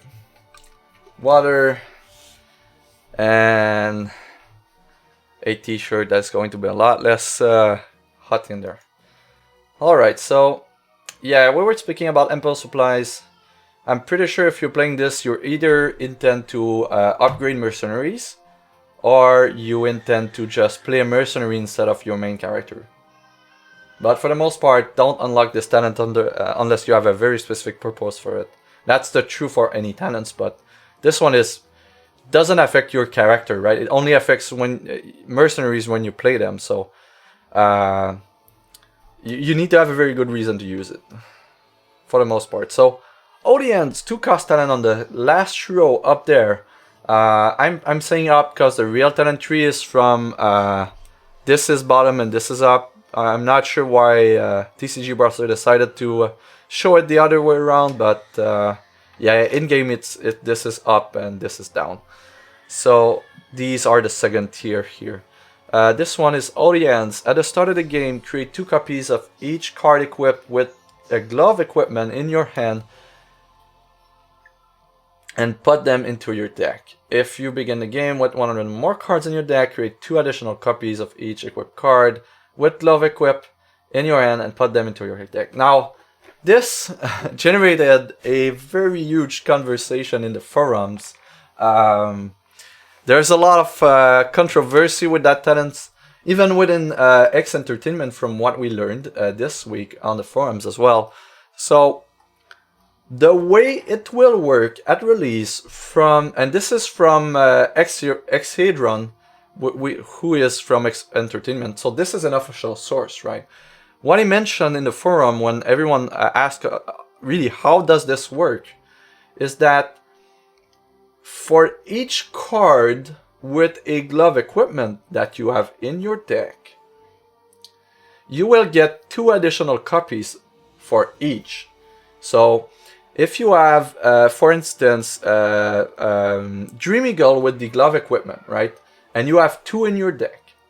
So at the start of the game, you will get 4 additional copies of Dream Eagle because you have 2 Dream Eagles in your deck, and each copies will generate 2 additional copies. So you end up with 6 in your deck at the start of the game. Or if you have 100 or more cards and you have 2 Dream Eagles, you will start the game with 10 copies. So the first one will generate 4 additional copies. The second one will generate another 4 additional copies.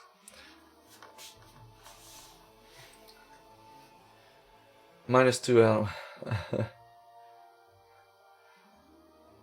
Now the wording is really bad because it's like you have gloves equipped on your hands, right?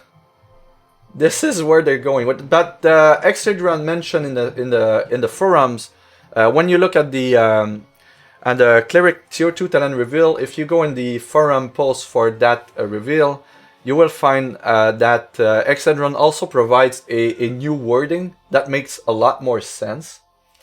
But the gist of it is that they confirm that on release, the way it should work is that for every card that have a glove equip that is in your deck or in hand that is in your deck, right? It's before drawing cards. Basically, at the start of the game is before you have your starting hand. So you get 2 copies. This is just very convoluted way of wording it, and what Xhedron mentions in the forums as well is that it works the way I just explained, but they feel that it might just be too powerful, and they kind of wanted to go back on it and just say that it adds 2 copies if you have 2 copies of the equipped card if you have below 100, and 4 more copies if you have 100, which would be a lot less complicated and could lead to a lot less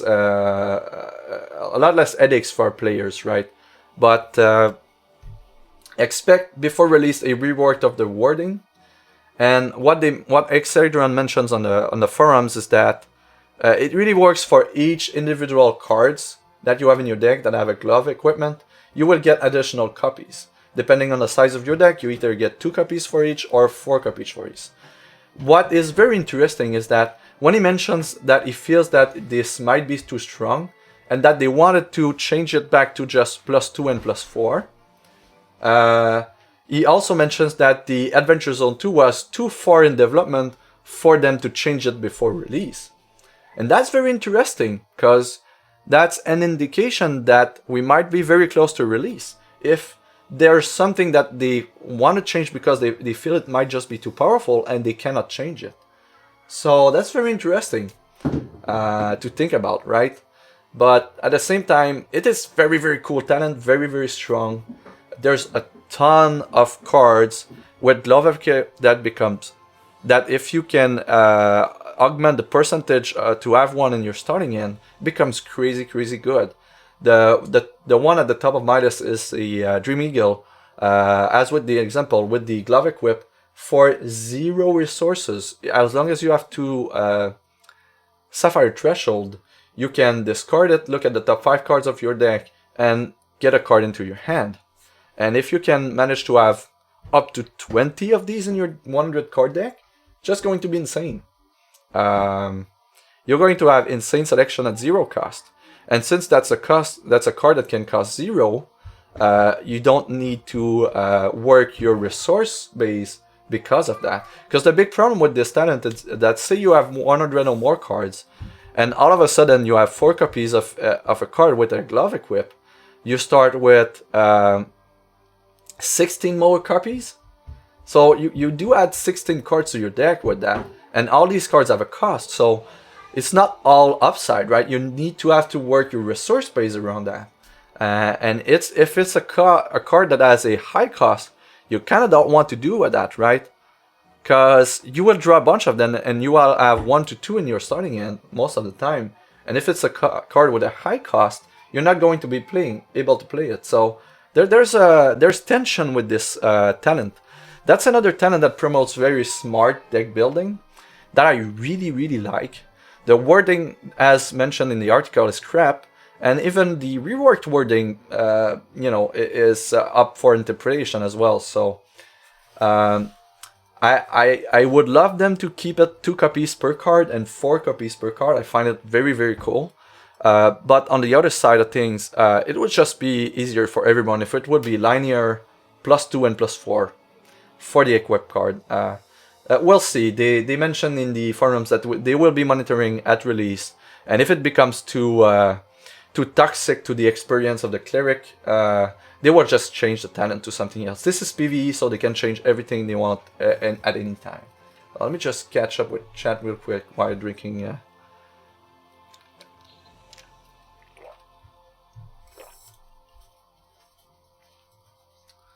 Apparently, it quintuples the card. Yeah.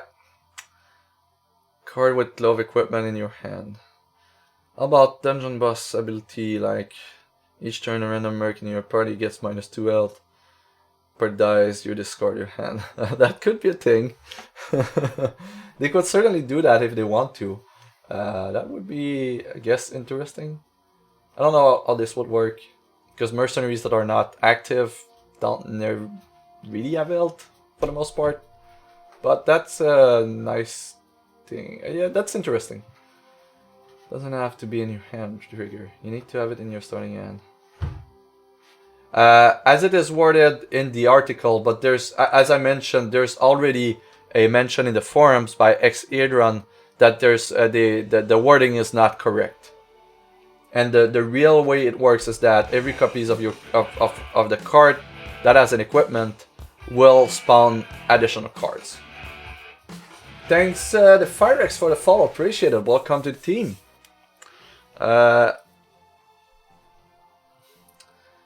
Yeah, this is all clarified in the forum. This is very poor wording. This is just, I'm guessing this is something they're still iterating on, even if they're late in the stage of development, because it's a fun talent, but it's very hard to balance.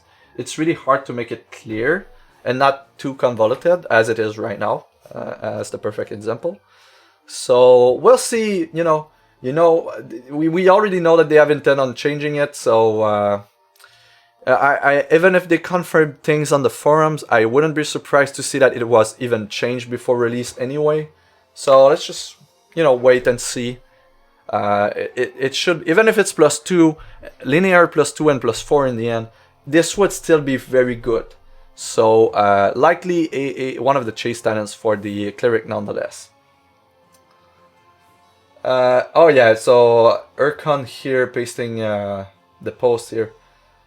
the game engine interprets the wording posted earlier is that it triples or quintuples the number of cards in your deck equipped with the glove equipment slot. This is also how I interpreted the wording when I was verifying all tenants were working correctly in our test build. So yeah, this is how, the way I explained it, this is how it should work.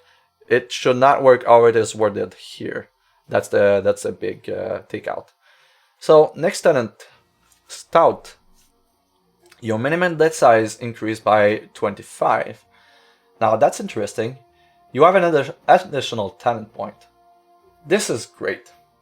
And there's a lot of builds, and we see that clearly with the Cleric, they want to incentivize us to work with more than 60 cards. And we already discussed about the quote-unquote Reanimator build that will want to have around 100 cards. So this one is kind of free, right? If you're going for a Reanimator build or a Jengbot build with your Cleric, this is kind of free. And it's one additional talent, so that's fairly strong. I mean, if you're going with the gems, this is a nice one to have, and it's free. So next one on the list is Premonitions. This one I really, really love. At the start of the game, look at 3 random cards from your deck. Put one of those cards on the top of your deck. Put the remaining cards into your deck.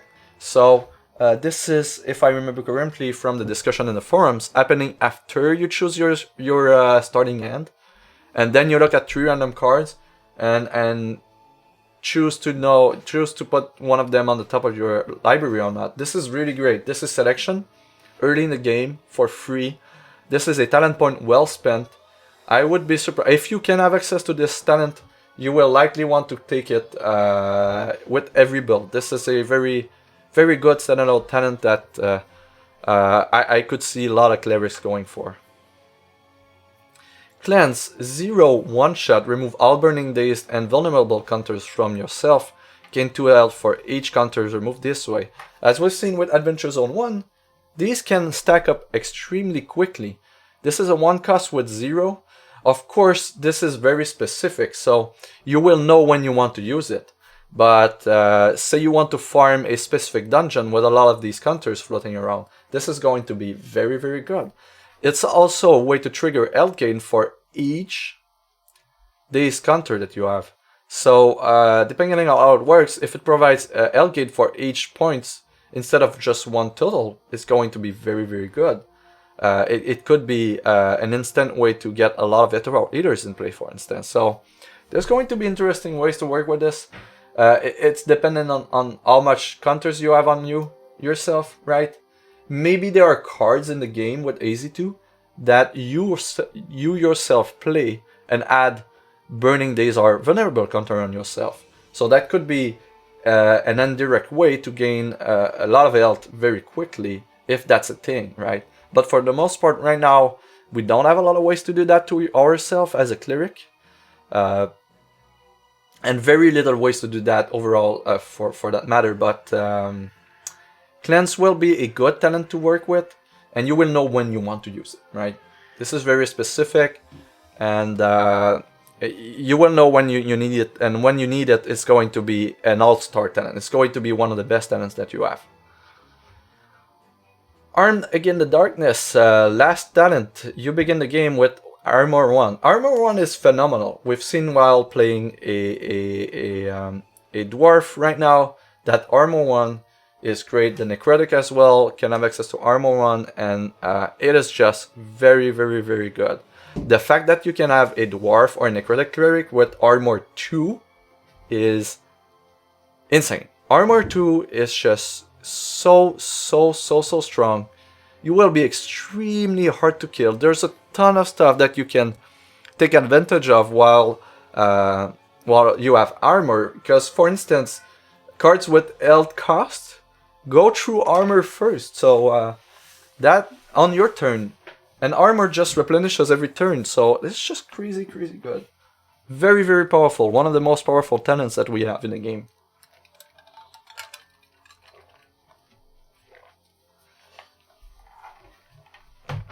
So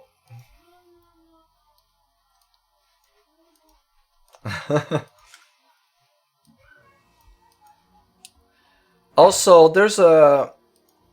How is the link from this side? How is the link from this side? I don't understand this question. But if you want a link to the talent builder, here it's in TCG browser, so here it is. If you want to find a lot of campaign deck lists, you can find them there as well. But for the most part, you know, looking at the Cleric, this is pretty good. It's unlocked with Discipline of the Mind. What really intrigues me, like when I looked at the Cleric talents, and when I think about it, I really want to try to push forward somewhat of a reanimator build.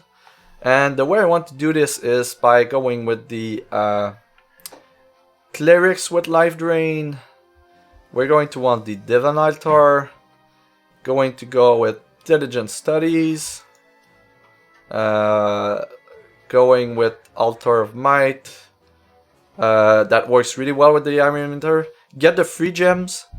Get Blessed Bird. And we do want to go with Disciplines of the Mind here. So we go here.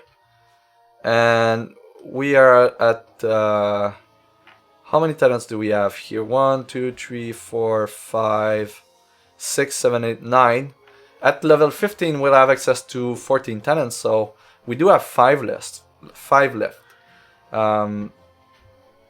We want Blessing of the Immortals. That's pretty key here. We have 3 left. So what do we go about? Do we get Eating Auras? We can't.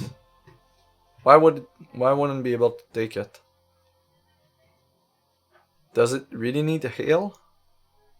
Maybe that's a bug of the... Well, we don't know, right? Will we be able to go down like that? I'm not sure that this will work, but we'll see. Assuming that it doesn't work, where do we put our last 3 talents? Getting 1 armor would be very, very good. Even more so if we want to put a lot of things in our crypt and just combo off. And maybe we don't have a lot of pressure in the game, so Premonition would be fantastic as well. So, you know, just from the top of my head here, I guess go with Premonition and Armed Against Darkness for the 1 armor. If we're not going with Arms Against Darkness, we'd have 2 more talent points. We will clearly get 1 more just because of this guy here, so we still have 3. Because if we're going with the Reanimator deck, we have more than 100 cards. We could very well go with Holy Hands, if that's a thing. Chosen One, no. No. Maybe we give Steadfast to all our troops. There's not a ton of stuff that we really want at that point. We've got pretty much all we need. I really would like to get Good Karma.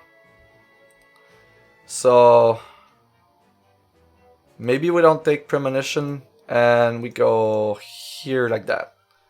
To have Good Karma and play a Blessing Reanimator deck. I guess that works. That would be cool. And Cleric Necrotic gets an additional 2 additional talent point here, so that's just insane. But yeah, it's unclear if we could go backward.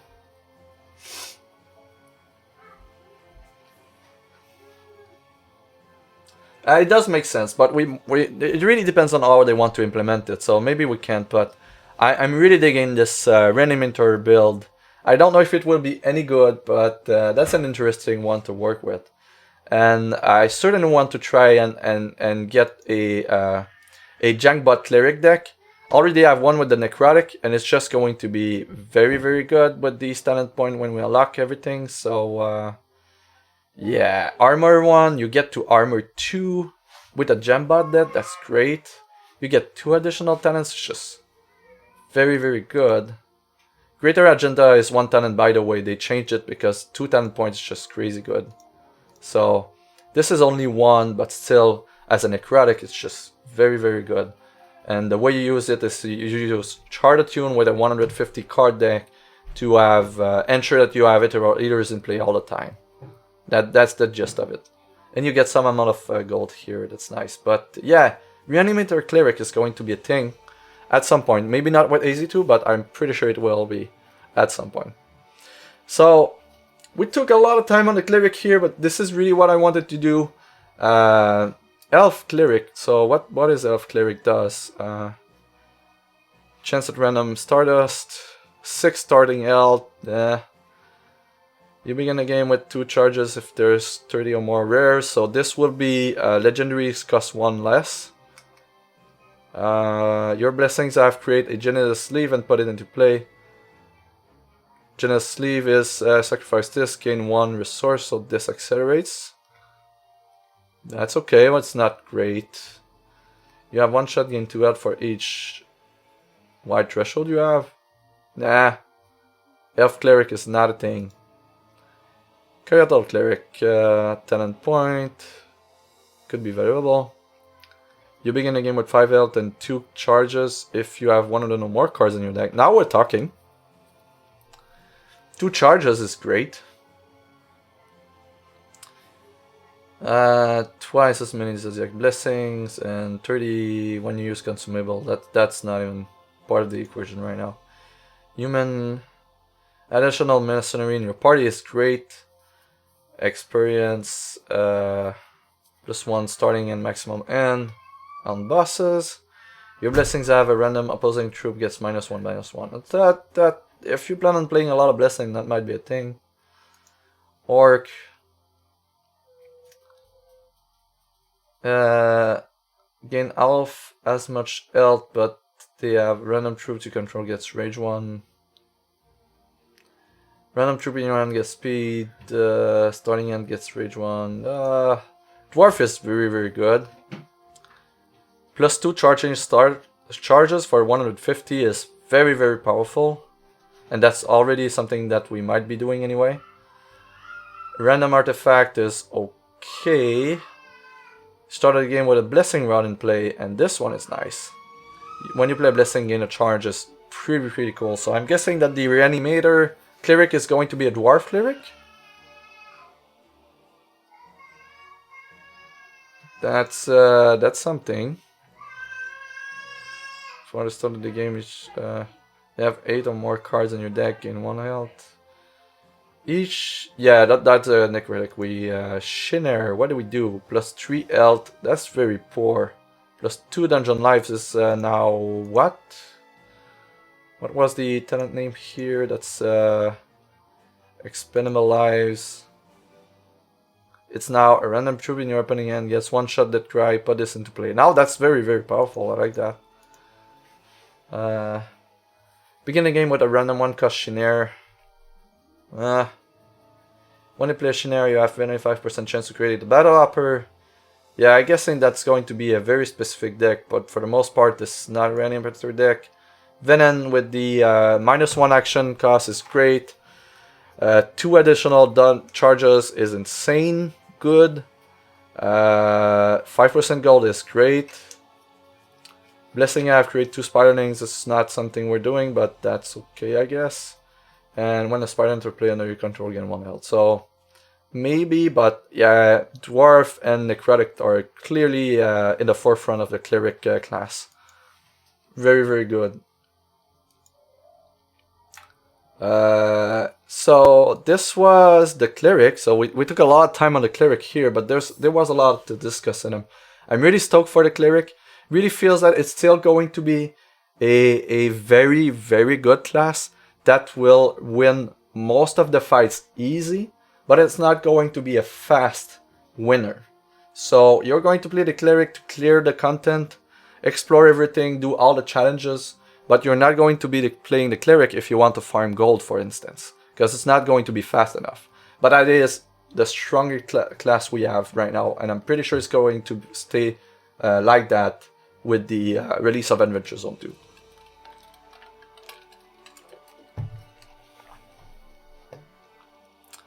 Okay, so if we continue with news, where were we? Cleric reveal. There's a deck drill down Model-wide Shoku from Jeff Hoogland. Very good read if you want to improve at at Constructed, these articles, and there's Jeff, there's Rutil, there's a ton of great writers on the main site. Read them. They're very, very good. They're short, and they give a lot of insight on how to build decks, how to prepare for the meta and things like that. So very cool article. Really, now we really don't need an aggro cleric, because if we have an aggro cleric, it's going to be the best deck. That's a problem. It's just straight up going to be the best deck. It's not going to lose, and it's going to win fast. That's not something you want in the game. That's just going to be bad.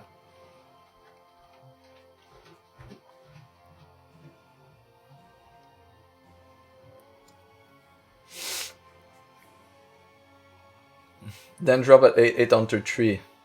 Well, that's aggressive and that's nice, but you can do just better with Ranger, and you can do better with Warrior actually, so I'm not too scared about that line. Last brew, latest brew, Soul Shield. So Soul Shield, that's another build here that's very interesting from Rutil. We've seen Rutil with this article. We have Jesu Glenn who tinkered with a slightly different build of Wild Ruby aggressive combo slash deck. So if that's the kind of thing that you like, just up in. That's a very, very good one to read. Always nice writes here from Rutil. So next news, I feel this is close to the most controversy we had in game for a while here, and maybe since the beginning. But this is a great news nonetheless. There's a lot of discussion on the forums, but for the most part, this is just fairly positive news anyway. So what they're introducing with this news last Friday is that we're going to have a new tournament in the game. And what is very interesting is that Corey mentioned on Twitter shortly after the announcement that they intend to run more than just one of these Platinum Plunder tournament. So this is very interesting. The fact that they intend to run more, and there's a very high prize pool, but the gist of it is that this is going to be a free tournament to enter. There's no qualification, so anyone with a valid constructed deck, it might just be all commons, that's not a problem, will be able to enter the tournament and participate in it. This is constructed. It's going to be on December 17, and day 2 will be on the 18. 18 there will be this is going to be a special tab in the special tab section in the client, and there's a ton of rewards. So Platinum Plunder Tournament, Plunder Pirates, we're going to get the C with the new zone, C team zone.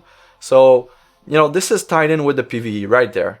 And there's even more ties to PvE. So when you look at the price structure, and this is where things becomes very interesting. First place, 200,000 platinum. You read it right. This is 2,000 American dollar worth of platinum right there for the first place. This is 1,000 for the second place. And in between all the other rewards, this is what it is really is just another 5K tournament. It's another tournament with the $5,000 prize pool. It just provides the 5,000 in-game currency instead of providing it with real cash. But that's very interesting. I like that. Imagine 200,000 platinum in your account. That's insane. That's insane. I'm pretty sure there's just a handful of players right now that have that much platinum in their account, and they're more than likely very, very scrutinized, because they could be crash the economy very quickly. But that's very, very good.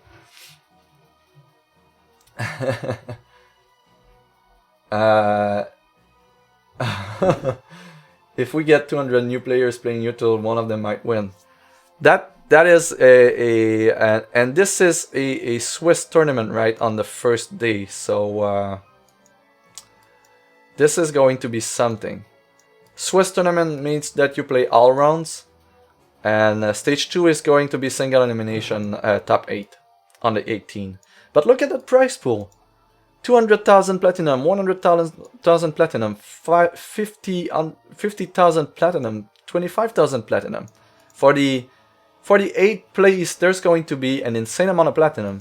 And even 20,000 platinum, it's likely equivalent to buying a full 4 copies of each card of the next 2 or 3 sets. At least 1 set, right? 25,000 platinum. So that's just insane. That's just insane. The big deal here is that the 9th place, no other place, just specifically the 9th place, the one person that was just not able to make to the top 8 to get these crazy platinum prices, will get a special Salty Sam sleeve. How is that? How cool is that flavor-wise? It's just, you know, you just missed the top 8 by 1 place.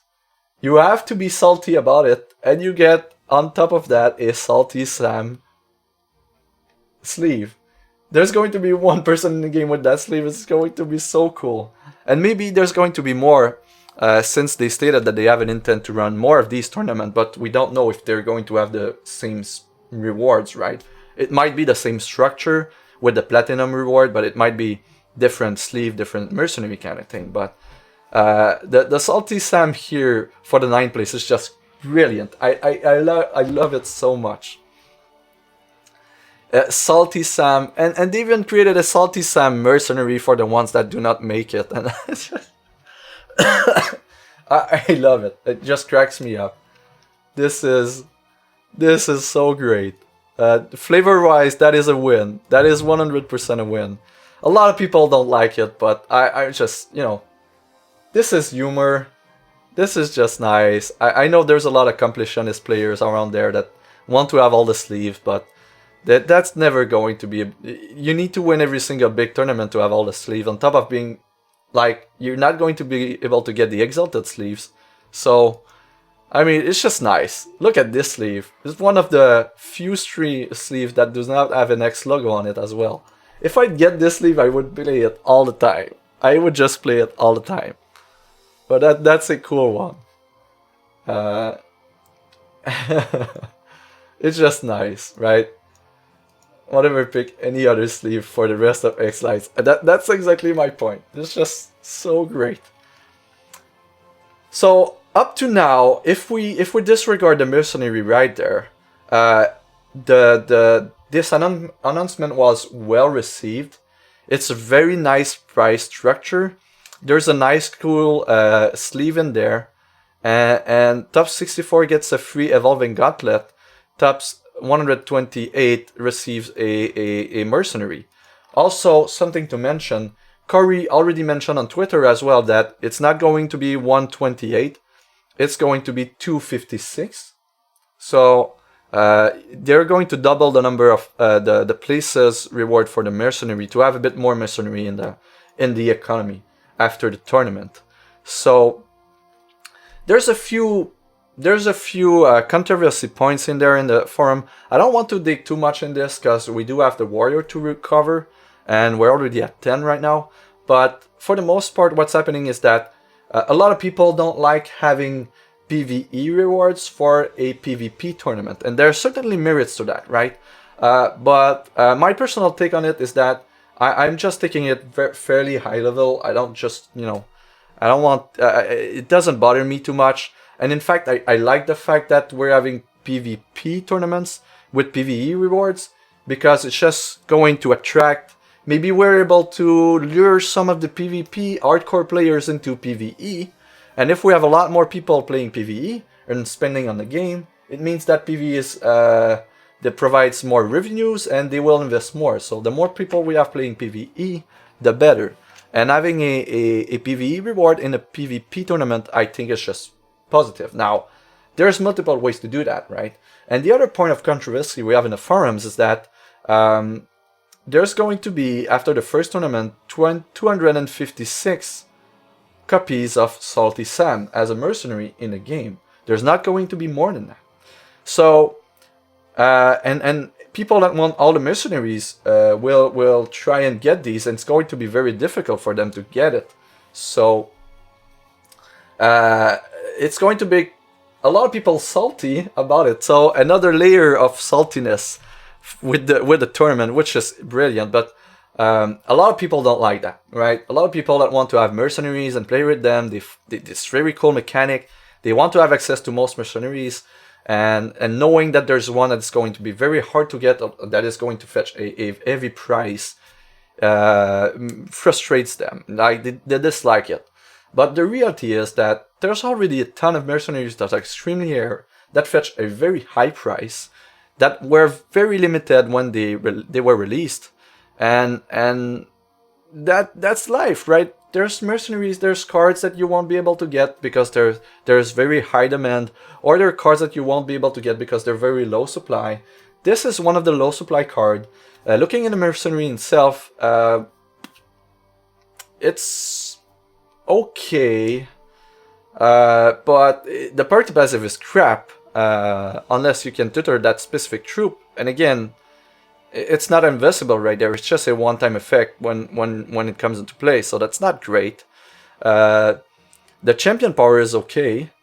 When an opposing troop enters play, gain a charge is nice. It seems to be an okay mercenary to play. It's a crap mercenary with the passive. The short grid is not that great. It works with humans and minotaurs and archel. Archel is a new type with the Adventure Zone 2, so maybe there's something cool to be done with it. Humans is great, so 4 copies of every human. This could be a very strong human deck, to be honest, but for the most part, it's an okay, mercenary. It's not going to break anything. It's just going to be low supply, and it's going to fetch a good price on the auction house. To me, it's just a nice way, a nice bonus to give to the first 256. Like, it just provides them value, because if that mercenary fetches $3 to $5 on the auction house, that's a good thing, right? You completed the tournament at 128 or 256 and you get $5 worth of value. That's nice. That's great. There's nothing wrong with that. There's nothing wrong with having card with low supply, because that will be hard to get. And wherever they're coming from, it doesn't matter. It might be from a PvP tournament, it might be for a Convocation pack, it might be because you were there physically at Gen Con. It just means that there's something in the game with low supply that's going to have high value. That's okay. That's what a TCG is for. So this is really, I get the argument that having a mercenary in a PvP tournament seems weird, but the fundamentals behind it is that it's okay. The fundamental that with low supply is okay. I know a lot of people get frustrated with it, but to me, personally, it's perfectly fine. I mean, I play TCG, I'm not going to get all the cards, and if there's something that I really want to fetch a high price, I will either have to farm for it or pay for it. That's what a TCG is, for PvE and for PvP. So, well, this is okay, I'm stepping down from my soapbox right now. I don't get to get in a big argument. I just wanted to give you guys the gist of the discussion that's happening on the forum right now. There's a lot of pages, so if you don't want to read it all, that's basically what's happening. And of course, this is my dream. I'm giving you my own humble opinion on this one. Doesn't mean that I'm right. I'm no professional designer. I'm no professional TCG analyst as well.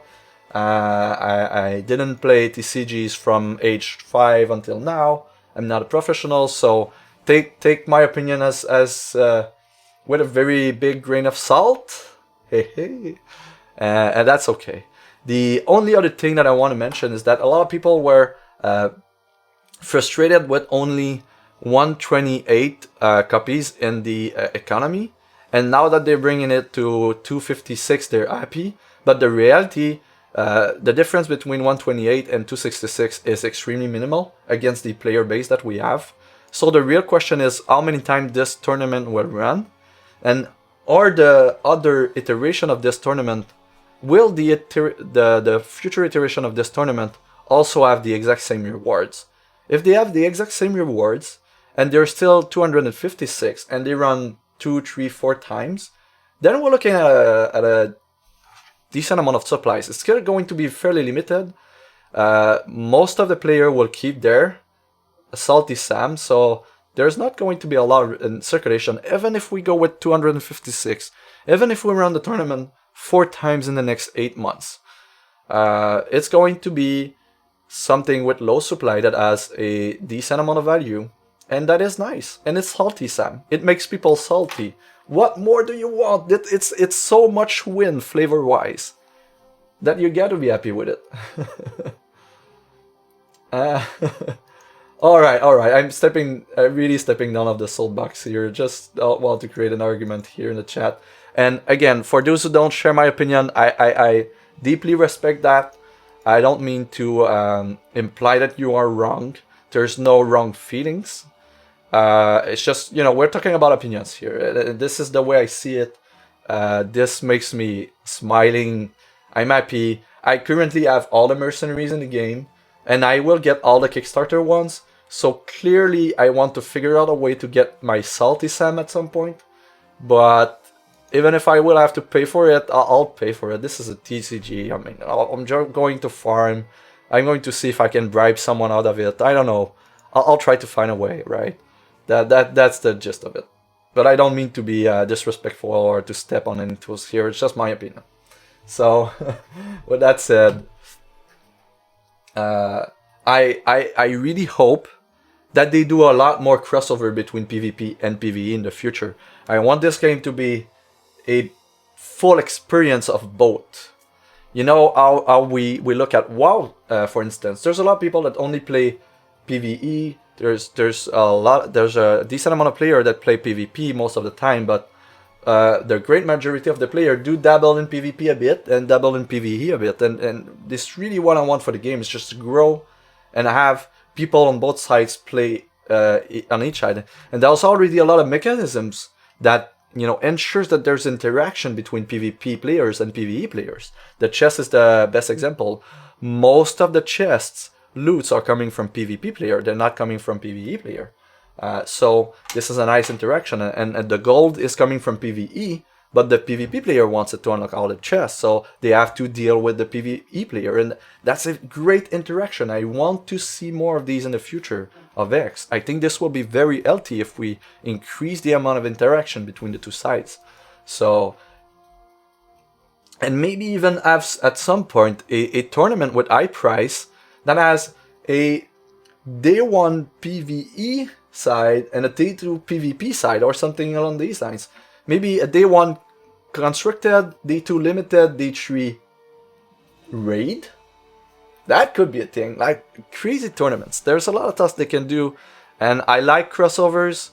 I don't feel bad personally when there's a limited amount of things here available. It's just something nice. And forget about the mercenary and the slave, right? Look at the rewards here. There's 5k worth of reward in platinum right there for a free tournament without any qualification that you can do from the comfort of your home. How many TCGs do provide you that? 100% free. You buy a $13 starter deck in the store, util deck, and you have a good chance at price if you just go to the end. And if it introduces you to constructed and you're happy with it, that's great. They did an awesome job, and it doesn't cost them a lot to create these prices. So I'm just all upside here, all upside. Very great. But that's a lot of controversy on the forum. So if that's something that interests you, there's a very animated discussion in the forums. If you want to take part of it, just keep respectful. Everyone have their opinion, and feelings are never wrong. So don't question feelings.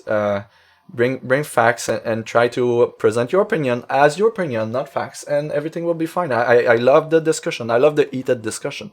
Just want just to mention here that just be respectful and add your opinion to the discussion. Your opinion is meaningful. It's your opinion, and your player. It's meaningful.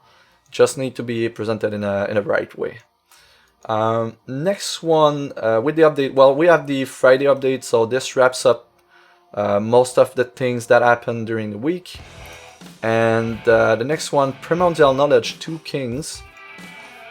This was Urcon, thank you for the follow, appreciate it. Welcome to the team. Welcome to the Learning HEXperience, where we're streaming an episode on the Sunday mornings in English, and on the Thursday evenings in French, if that's something that interests you, on the Mom Cards channel. Primal Knowledge, 2 Kings. So this is another great article if you want to read. That's very interesting.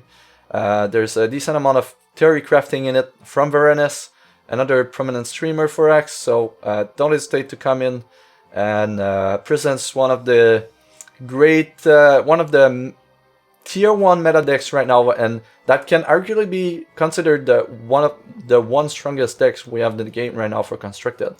It is certainly beatable, but it is extremely good right now, and as presented with some stats here from Varenis. So if you're interested in Constructed, this is a nice read indeed. So this wraps up all the news for today.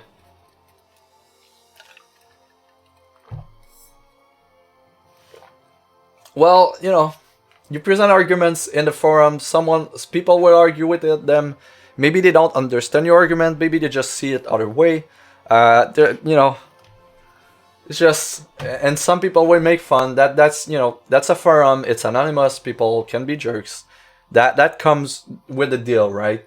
And we have moderators to make sure that it doesn't go too crazy, but if you're posting an opinion on the forum, it's a public opinion, and you open yourself to public reaction, and it's part of the scope, right?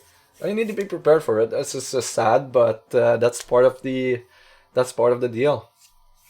I would love to see X do more unique cards that aren't alternate arts. Having something that's unique that isn't basically available anyway would be so nice. And I think this is something they can very well do with PvE, and that's great. And I'm pretty sure they will do it actually. And mercs are kind of like that, right? Special mercs for tournament. This isn't that kind of line, so I'm pretty sure they will do something nice with that in the future. So there will be 88 mercs live client once AZ2, and only 5 of them will be from PvE in some form. That's interesting, but that's a lot, you know. That's because we're starting AZ2 right now, and there's a lot of mercenaries from Kickstarters, and the mercenaries right now are just from chests, so for the most part, so that does make sense. And I'm pretty sure they're sure that with each PvE additional releases, we'll likely get a few additional mercenaries, and that's pretty nice. In my opinion, is that opinion can be wrong. Opinions can be wrong. What I'm saying is that if you're not presenting your opinion as fact, it cannot be wrong. It's your opinion, right? If you're presenting a fact, it can be wrong. If you're presenting your opinion as a fact, it can be wrong. If you're presenting your opinion as an opinion, it cannot be wrong. It's your opinion. And that's a very big difference that most people don't make. And if you take any communication courses, this is like step 1. Understand that your opinion is not a fact. Don't present your opinion as a fact, and you're going to be a lot happier in life. That's so. Here it is. What's our best opinion for tournament prices? Since they're a bit more generic in use, which can be. Yeah, I really love mercs being tournament price. I really do. They occupy a very specific space in X. And it's nice to see that they're creating specific mercenaries for that. Periwinkle copying Oberon's eulogy only in PvE. Why? I don't know. Where is this coming from? How do you get Kickstarter ones? You had to participate in the Kickstarter 3 years ago. And there were a few tiers of support that you could use. And X Backers Rewards. So if you go here and you go in the X Backer Rewards, you will see that each tiers, what were the players getting when they were participating. And if you got a King tier or higher, you get all these mercenaries, these 9 mercenaries, and they're only available for the Kickstarter backers. Moof was already spoiled in one of the articles. There's Zoltog, Ebon Rock, Bebo, Glorfenbord, Mephistophilus, Cardboard Tube Samurai, Monkey of the Nine Tail, and Athenia. So these are the exclusive Kickstarters. The only way to have them is to convince someone with a Kickstarter code to provide you with one or sell you one. And this is where it's coming from, basically. So I'm going to have 2 sets of these explosives. I'm clearly going to keep one, but we might have mercenary giveaways in the future for our stream. Who knows?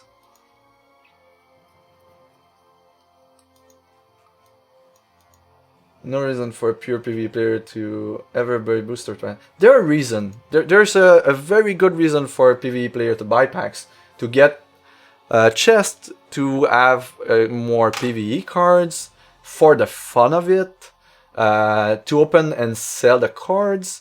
There's a lot of good ways to... There's a lot of reason to buy packs, really. To exchange them for gold, because this is likely the best way to have quick gold. Just buy a pack and sell it back. So there's a ton of reason to want to open packs. You know, most of PvE players won't buy packs, die-hard PvE players, and I agree with that, but there's still a lot of reason to buy packs. Hey, Dead Jackpit, thank you for the follow, appreciate it. Welcome to the team, welcome to the Learning HEXperience, where we argue about X sometimes when we review the news. But this is where the mercenaries are coming from. So if you were King tier or higher, you have access to all mercenaries. And Knight and lower tiers did have access to some mercenaries at some point, but not all of them. So this is where the Kickstarter mercenaries are coming from. You can find all the backers reward here in the main site. So if we go back to news, we reviewed everything now. The one thing I wanted to do is, since last week we didn't do Warrior in-depth review, we will be going for the Warrior now, and then do the draft portion of the stream, do the giveaway, and after that we'll do some theory crafting for PvE, because I do want to work on that Venom Ranger competitive build. I feel that where we found something nice here. That's going to be also very cool to watch on stream when AZ2 comes out. I fully intend to stream a crap ton of PvE at that point. So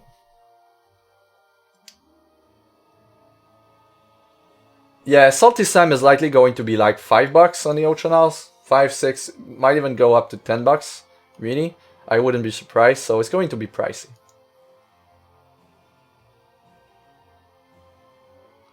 Oh yeah, Warrior review now.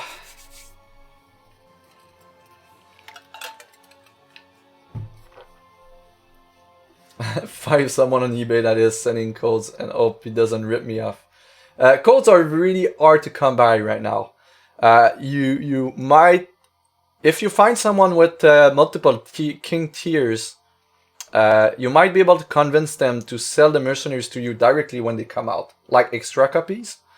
That could be an easier way to do it than to find a code. But if you find a Kickstarter code of king or higher from someone that is selling it, please let me know. I'm interested as well, even though I have 2 right now. I have 1 guildmaster and 1 pro player. So, and I'd like to have more because they're insanely good.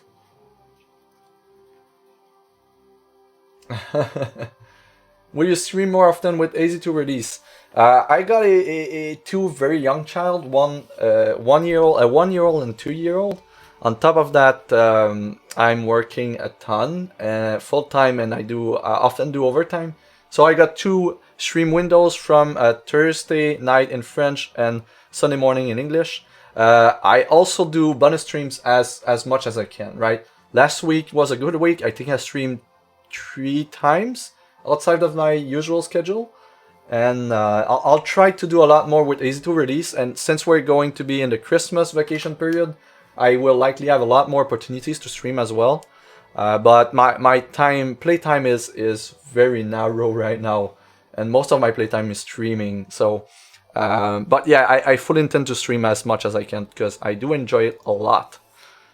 It's fairly fun.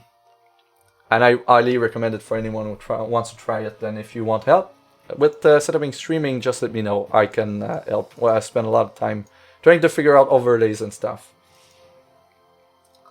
Grand King is nice. Grand King is like the Cadillac of Kickstarter backers. That's great. But I figured, with following you a bit, well time, I figured you you had some kind of high level backer in your pocket right there. I actually entered in the last day of the Kickstarter, and I got a Guild Master, and I fully regret not getting a few more codes. I was able to later manage to get a pro player to participate in a pro player tournament and have a free draft, a lifetime free draft every week, because that's something I really wanted. But for the most part, yeah, these are very, very hard to get.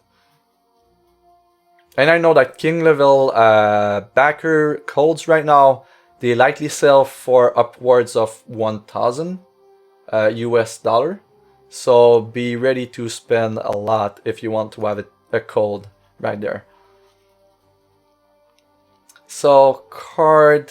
So yeah, we're going to do Warrior right now. I think we're going to do the same as with the Cleric. We're going to start by reviewing the old talents, and then we're going to work our way through the newer Warrior talents. I think it works really well. Let's just go into the talents here. We're going to keep the mercenaries close. This is the Warrior talent. These are the news. We're not going to need them. This is the forums, Adventurer's Guide. We might need the hypergeometric calculator there. And this is, oh, maybe we keep that. We might need this one as reference as well. So, Warrior. Arguably the two strongest here are Shinner and Elves. So if we review the racial warrior combination, right? If you run a Coyote warrior, you will be getting +1 starting health for each encounter you've defeated this dungeon run. This is nice, so your incremental higher health, and there's definitely in the new talents ways that you will start with a lot less health. So it might be nice bonus, but for the most part it's not that great. Warpath with the level 30 also affects mercenaries, so that's something to keep in mind. Additional health to mercenaries, as we already reviewed, might be very significant. So keep in mind, but this is for level 30, so we're likely a year away from that. My best guess is, so not something very insane, but you know, Coyotes do get +1 talent point. It might be very, very good in the end. Also, +5, you begin the game with 5 health and 2 charges if you have 100 or more cards in your deck. If there is such a warrior archetype with more than 100 cards, getting 2 charges at the start of the game is fairly strong. So that's something to keep in mind. If we're looking at the elves right now, this is arguably the best by far. If you battle a champion, you gain 2 charges. Battle is the default warrior power with 5 charges, deal 2 damage to target champion or troop. If you deal damage to a troop, it deals damage back to you equal to its attack. But for the most part, there are ways to use your battle on turn 1, on turn 2 reliably, and on turn 3 reliably, meaning that on turn 2 you kind of always have access to 4 resources, or on turn 3 always have access to 5, and that's extremely strong. Everyone that was there in the era of Cressida and Titania's Majesty knows what I'm talking about. Being able to ensure that you have 5 resources on turn 3 is very, very, very strong. Never mind you having access to 4 on turn 2 every single game. So extremely strong combination. Passives from the elves, random Stardust is nice value. 6 starting out is a ton. There's a lot to work with here. And at level 15, as we mentioned, this will be, you begin the game with, well, all legendaries cost 1 less if you have 30 or more rares, legendary, and extended art cards in your deck. 2 charges here is insanely good for how easy it is to unlock, and this is likely why they are changing it to -1 Legion cost. Someone mentioned it in the chat. I didn't see if there was any reference to an official post about that, but that does make sense to me that they would nerf it, because I mean, the combination of getting 2 charges at the start of the game and 2 additional resources is just insane. Insane. And we're getting here trained troops in all zone with cost 5 or more gets +1/+1. That's minor to me. It's still great, but that's minor. But Elf Warrior is a very, very strong combination. If we go with human, we've got the experience boost, we've got the starting maximum insight for boss encounter, that's nice. Additional mercenary might be one of the strongest things you can have as a racial trait, we'll see. It really, directly depends on the quality of the mercenaries for the most part, but I'm pretty sure that somewhere along the line, down the road, we're going to have insane mercenaries, maybe type 2 mercenaries, and that's going to be great to have an additional one. Your battle champion troops you control get +1/+1 this turn. This is a strong one, even more so if you can use it on turn 2 or on turn 3 reliably. And siege for each consecutive attempt at a dungeon encounter, the opposing champion has -3 starting out. So just to make things easier, I don't know if this would be a strategy at some point, but just lose the game on purpose until you start the game and the opposing champion dies. I guess that's legitimate way to go through very hard content to have loot. But for the most part, yeah, Urban Warrior it's nice. It has a powerful battle effect, so that's cool. But it's not extreme, right? When you're on the last life on the dungeon, you always get to choose to go first, and your starting maximum hand size increased by 1. Fearless has been reworked with HD2. Your starting maximum hand size are increased by 1, and you always go first on dungeon boss encounter. That's arguably better. So orcs always have 1 more cards in hand. This is insanely good. And on boss encounters, you always go first. That's also very, very, very, very good. So orc warriors, definitely something. Random 3 in your starting hand gets rage 1. Very, very good with warrior. You want to be aggressive, win the game fast, and that helps you do it. At the start of the game, a random troop in your hand gets speed, along with 1 that gets rage 1. This is a very, very powerful package for any aggressive champion. So orc ranger, orc warriors are going to be very good at pushing damage very early in the game.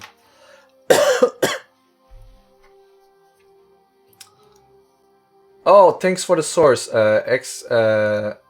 Urkorn. This is very appreciated. Thank you so much. Thank you so much. I will add this somewhere as a reference.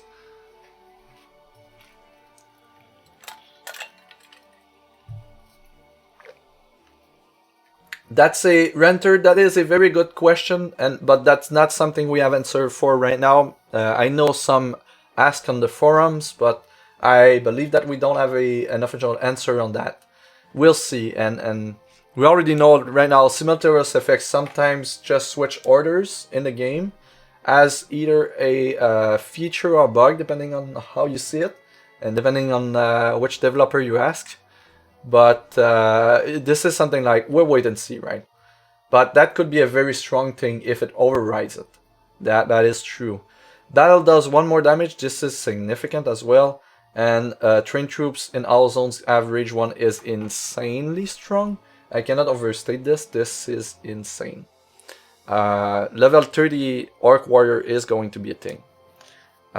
So Dwarf Warrior, this is the second most powerful battle effect. But Dwarf have Armor 1. This is nice if you want to be on the offensive. 150 cards, not going to open much.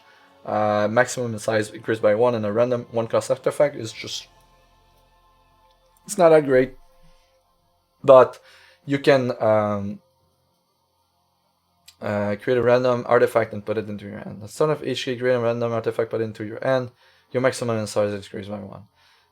It's not that great, but it's okay. If you battle a champion, can replenish the resources next turn, though. This is insanely good. So if you can chain your battle for 2 or 3 turns after the opponent first empties his resources, you will essentially time walking or just void his turns for a few turns, and you're going to win that game. There's no there's no denying it. So, and you have one more consumable slot. This is something that is upcoming. We don't have any information whatsoever about this, so I'm just going to disregard it. But if the gist of it is that if you're playing a warrior right now for Adventure Zone 2, you likely want to be dwarf or elves. Necrotic gets battle champion gain 1 elf for each damage dealt. That's okay. Shinner is pretty strong as well. Battle cost 1 less is very strong. That's the other, like the trinity of the warriors. Dwarf, elves, Shinner, Venom, what it is. You battle champion, create 2 dreadlings each damage. Create 2 dreadlings for each damage dealt and put them into champion's deck. So if you deal 3 damage with battle, you get to create 6 dreadlings. So this is dreadling generator. That's okay. There are ways to do 4 or 5 damage with battle with the talent combination, and if that's the case, then you, like, on turn 2 you create 10 dreadlings, 8 dreadlings. That's a significant number. And of course the racial traits of the villain are just through the roof powerful, so that's something nice.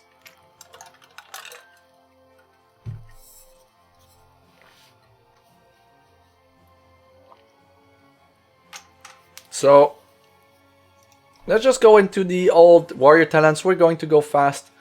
We've got a first one here that doesn't have any talent point cost. It's just you begin the game with 2 charges and -7 health. This is a staple for the warrior. Battle costs 5, so being able to have 2 charges at the start of the game is very strong, and it most of the time very needed for instrumental in all warrior builds. We've got affinity warriors. When you play a warrior, gain a charge again. There's a very strong Shinner build that revolves around that, and using your battle 2 or 3 times in the early part of the game to win the game very fast. Warlord ability, battle costs 1 less. Again, another way to battle more often, and warriors are all about using battles, really. At least the one of the best builds. Another talent, warlord talent here, +1 damage for the battle. Very good. At the start of the game, if you have 10 or more troops in your deck and or ends that are 25% of your troops, get trained. Trained troops have +1/+1. There's clearly there's 2 types of warrior right now. There's the warrior that really that will really go deep into the training part of the warrior. So you want to improve the troops that you have so that they're more aggressive and bigger and faster to win the game very fast. And they're the other branch of the warriors that will really concentrate on charge gain and use the battle like on turn 2 and on turn 3 and on turn 4 kind of thing, right? And these are 2 very distinct branches of warrior, but both are very valuable right now as it is to farm Adventure Zone 1, and both are very fast. We have a Shinner build that is mainly revolves around using the charge power a lot of time and gaining a lot of charges just as a direct damage outlet, and then attack with early troops to win on turn 3-4 kind of thing very easily and very quickly with very small amount of clicks. There's also a version of my Red Ranger build with the elf warrior that revolves around training to have a lot of speed troops and bigger troops early in the game to win on turn 2 and on turn 3. Both decks have about the same speed, but they do it different way, and that's pretty cool. We also have a third type of warrior that is centered on charges. That's the that's the dwarf warrior that denies resources. This one wins a bit slower, like 1 or 2 turns slower, but it's still very strong, and it is very safe as well. So very cool things going on here. So so this is why training here is significant, and you'll see a lot of training talents in the future as well as we go forward. So wait, you can choose to go first, +5 starting health. I don't see a lot of warrior taking this. Maybe there's synergies with eye health, but for the most part I don't foresee this being used, and this is no cost talent, so maybe it is, maybe it isn't, we'll see. If we go on the training side of things, we've got reinforcements, so you have a one-shot ability that costs 2 resources, put a random trade troop from your deck into your hand. So you're improving troops with trained talent, and now you can guarantee that you can draw one every game. This is pretty cool. That's a lot of consistency, adds a lot of consistency in a deck. So something to keep in mind, this is a strong one. We've got here, deployment, your trained troop have speed. I cannot understate how good this one is when you can guarantee that you will be drawing the troop with this talent. So all trained troops get +1/+1 and speed. +1/+1 and speed is a very significant buff to give to troops. Now, this is still only 25% of your troops in the deck, but very, very good nonetheless. If we go there, we add the battle +1 damage with a Warlord talent. Here's another one. If you battle a champion, that champion discards a card at random. This is great. Even more so if you're going on the Denial Dwarf Warrior spec. But this is nice. However, if you intend to win the game in the first 2 or 3 turns, turn 2, turn 3, turn 4 in a game, this is not a great talent because you will likely win when the opposing champion has like 4 cards in hand anyway. So 1 less at random is not likely to matter. However, if you want to build a more controlling build, or a build that wins on turn 5, 6, 7, being able to make them discard cards is kind of nice. But the other side of the coin is that you're using your battle on their champion, doing direct damage. So if you're doing direct damage, you kind of want the game to go fast. I don't know, this is a weird talent, but it's still a powerful one. It might have a lot more implication than we know right now. You could build a Blood Warrior deck that has a lot of discard effect and use the Concussive Strikes to just add another one. That could be a thing as well. Go with the Denial route for the Warrior, but that's cool. Warlord War Machine is a 0-cost Speed Crush troop, 0/3, with Rage 1 equal to the number of Warlords talent that you choose in your build. And at the end of the turn, it goes back to the deck if it's in play or in your crypt. So it's just a speed attack, right? But it's not really good. Even though it costs 0, it doesn't draw a card. And you do need to be very well invested for it to be very, very strong. Like, we're speaking about 1, 2, 3, 4. You know, Rage 4 is just a 0-cost 4/3 with Crush that doesn't even stay on the board. So for this one to be really good, you need to have like Rage 6, 7, 8 kind of thing. We'll see if it's possible when we review the other talents for the tier 2, but I'm not a fan of this talent for now.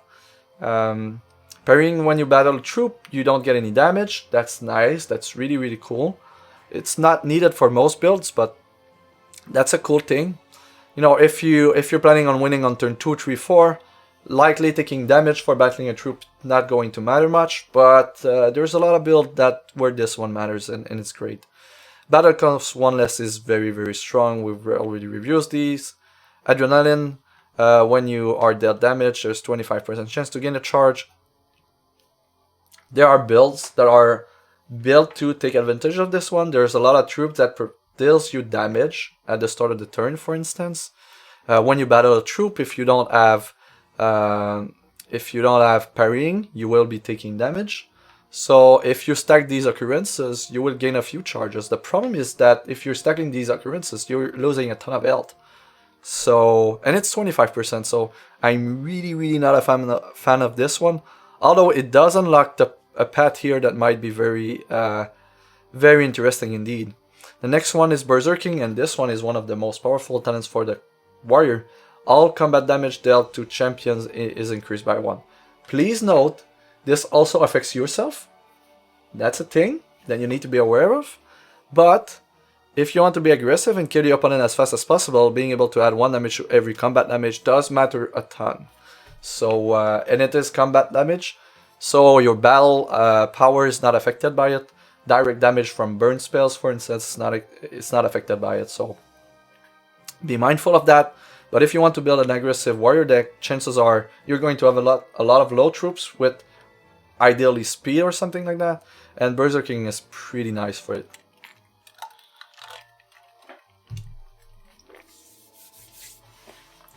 War Machine draw a card. Did I miss something?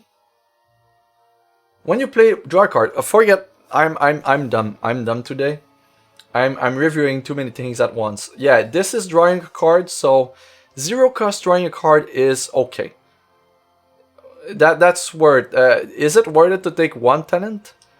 It's a bunch of early damage if you get it early and you draw a card. So the fact that you draw a card is nice, and it's when you deploy it. So yeah, okay. So it draws a card. Never mind me. I completely brain farted on this one. It does draw a card, so that's great. But yeah, if it wouldn't draw a card, I would be very down on that talent. It draws a card, that's okay. It might be worthwhile just to get the gems anyway, because the gems for the warrior is pretty decent. So we just reviewed Berserkian. Let's see what there is up there. Boiling Blood. You begin the game with a Boiling Blood in your deck, or 2 Boiling Blood if you have 100 or more cards in your deck. So let's see what is a Boiling Blood. Do we have it here? Let's just look in the article for it. Boiling Blood, it is it. So 0 cost basic action. Gain 1 temporary resource for each combat damage dealt to opposing champions this turn. Draw a card. So 0 cost draw a card that provides sometimes a decent amount of resources. So that's great. I like that. It doesn't cost any talent point. Is that true? Yep, Boiling Blood doesn't cost any talent points, so this is a very strong card to add to your deck with no talent point cost, so this is great. I mean, you're likely going to want to get Berserking anyway, and you're most definitely going down the Fury road most of the time. So free Boiling Blood, sign me up. This, I mean, yes, we're just going to get this run, right? Hey S03E03, how are you doing today, sir? Welcome back to the stream. Icon is amazing. So yeah, Boiling Blood, 0 cost, just upside. Why not? Why the hell not? I would have expected this to cost 1, to be honest. When we're looking at other champions, getting a card that is free that draws a card and accelerates you? Sure. For 0 cost? Is there a trap there that I'm not seeing? Like a condition? What does it mention in the article? You begin the game with a Boiling Blood in your deck or 2 Boiling Blood. Yeah, there's no downside to this. This is not a trap, it's just all upside with 0 cost. The one thing though is that you do need to get Berserking to have it. So basically when you get Berserking you have it. Like, this is what's happening. It's like an additional line of text to Berserking.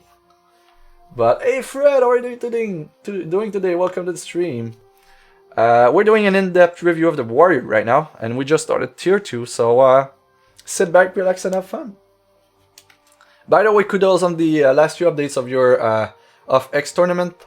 Well, let's just do a shout out to you, sir, because you're doing something great for the community, and it's well worth advertising. So, if you are not knowledgeable, if you like PvP in any way, constructed or draft, you really want to take a look at this tool.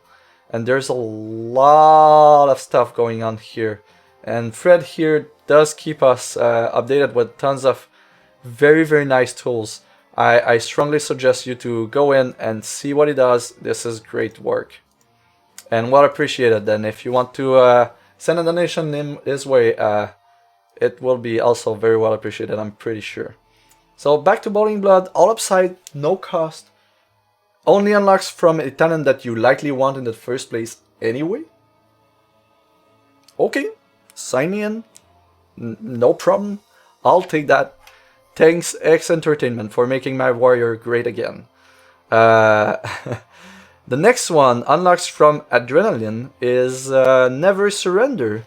Basic one shot. It's a one-shot at basic 2 cost. If you have 10 or less health, create a Never Surrender and put it into play. Never Surrender doesn't seem to be working, so let's just get him there. Never Surrender. We put it directly into play, so it doesn't cost anything. Well, it costs 2 resources to activate, but it doesn't cost anything to play it. It goes directly into play.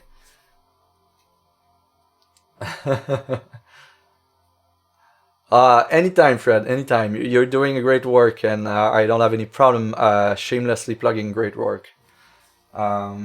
So, Never Surrender. When a troop you control blocks, choose one at random, gain 1 health, gain a charge, or draw a card. This feels pretty powerful. This is random, but there's not a single option here that is inherently bad.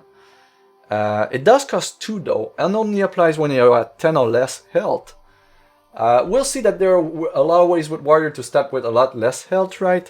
If, for instance, you're starting with Fury, you're going to be at starting the game at 18. So, and if there's any other talent that start with less health, you might be starting the game in this state.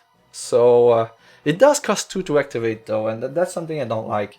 Because if you want to be playing the Warrior, you generally want to be aggressive, and you don't want to be spending your second turn playing that. You certainly don't want to be blocking as a Warrior. That's a weird world where you're playing a Warrior and you intend to be low health and blocking, right? So it's a cool talent, but in what world do you create a strategy where this is what you want to be doing with your Warrior? You want to be at less than 10 health with a bunch of blockers. That's GG. I have difficulty imagining a scenario where this is great. I'm pretty sure someone can break it, but for the most part, unless we're in a fringe world, I really don't see this one coming out for me. Maybe someone will prove me wrong, but first impression on this one is that if I take it, I want to unlock this guy because I'm not going to go all the way to unlock this guy, kind of thing. But we'll see. Next one, Deep Pockets. You earn an additional 2% gold. That's nice. You each additional 2% gold when you defeat a dungeon. You earn, likely not each earn. This is weird. Yeah, let's just look at this one. It would be... you earn an additional 2% gold when you defeat a dungeon. So you have 2% gold always, and you're up to 4% more when you defeat a dungeon. So Warrior is a good class for farming gold. This is a talent that brings you additional gold. If you have a Venom Warrior, at level 15 you will be at 7% more gold all the time and 9% more on the dungeon boss. These can stack up to a decent amount here. Not to mention the necrotic or human warrior that can have inherent... human get 3% and necrotic get 2%. So this can really add up, and it's just 1 point. So Venom Warrior Gold Farm Machine, yeah, that looks like it. Don't forget, Venom get 2 charges at the start of the turn if you won the previous encounter. That is also very, very good. And they have a cost reduction action. It is very, very good. And you get a 5% here at level 15. So Venoms are just insane with their racial traits. They're just through the roof. But yeah, I love the pockets. This is a nice talent. For farming builds, being able to get these additional gold is likely going to matter on the long run. So keep an eye on this one. This might just be part of some farming builds in the future.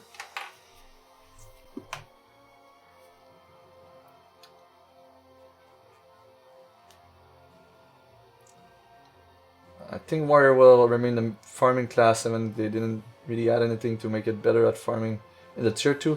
I strongly disagree with time. There's 2 or 3 things here that will make the Warrior a lot better at farming. And we'll review them in a minute. But yeah, Warrior getting a talent that increased gold really gives us a hint that X Entertainment is really sticking a flag in the ground saying Warriors are there to destroy people, win games fast, and this is likely the class you want to be building if you want to farm gold. So this is where things are going. And with the +2 additional % gold here, if you have, you know, a ranger that is as fast as a warrior, you're likely going to want to play the warrior just for the additional gold and have more gold in the end. So definitely something to take in mind. Warrior class gem, you unlock the warrior class gems, and they are just superb. The best class gem we've seen so far by a long shot. Warrior's Major Orb of Berserking. Deploy, this gets rage equal to its attack. So a Runir Hierophant could have rage 2 and +1 in crush, for instance, with a warrior, which sounds super nice. There's tons of stuff. This is a major gem that feels major, right? It could be upwards of rage 4 or 5 on a bigger troop. There's tons of stuff to be done with this one, and this is a fairly strong one. The other one is also very, very strong. It's a minor gem that gives trained. We already reviewed 2 talents that provide +1/+1 and speed with training. So this is right now, even with just tier 1, +1/+1 and speed on troops. And if you're building a deck that intends to kill people fast, this is very, very good. This is the best minor that you could hope to find. It provides speed, and it provides +1/+1, and that's not even the end of it. So yeah, this is very, very strong. And we'll see in a moment why it is even stronger than one might believe. But the warrior gem class are just insanely good. That's what you need to remember from it. You will likely want them. But I really like the fact that the warrior tenantly is very linear like that. Because if you could go all around it like the other classes, you might end up with a very OP build. So this one was Conqueror's Strikes, unlocks War Preparation. -3 taunting health, +1 starting maximum end size. And the warrior inherently has a 6 size starting end. So being able to have 1 more card in your starting is very significant for a warrior. This is a very good talent. If you're going for Conqueror's Strikes, I'm pretty sure you will want to get this, even though there's a -3 starting health. And we have a -7 here, so that's -10, meaning you start the game with 15 health. But if you're winning the game on turn 2 and 3, that might just not matter at all. Next one on the first line of the second tier talent is Training Tactics. And this is where things get wild. Really, really wild. Trained troops not only have Steadfast now and Swift Strike. So they have +1/+1, Speed, Steadfast, and Swift Strike. Not only that, but we have that on a minor gem. Yes, we have that on a minor gem now.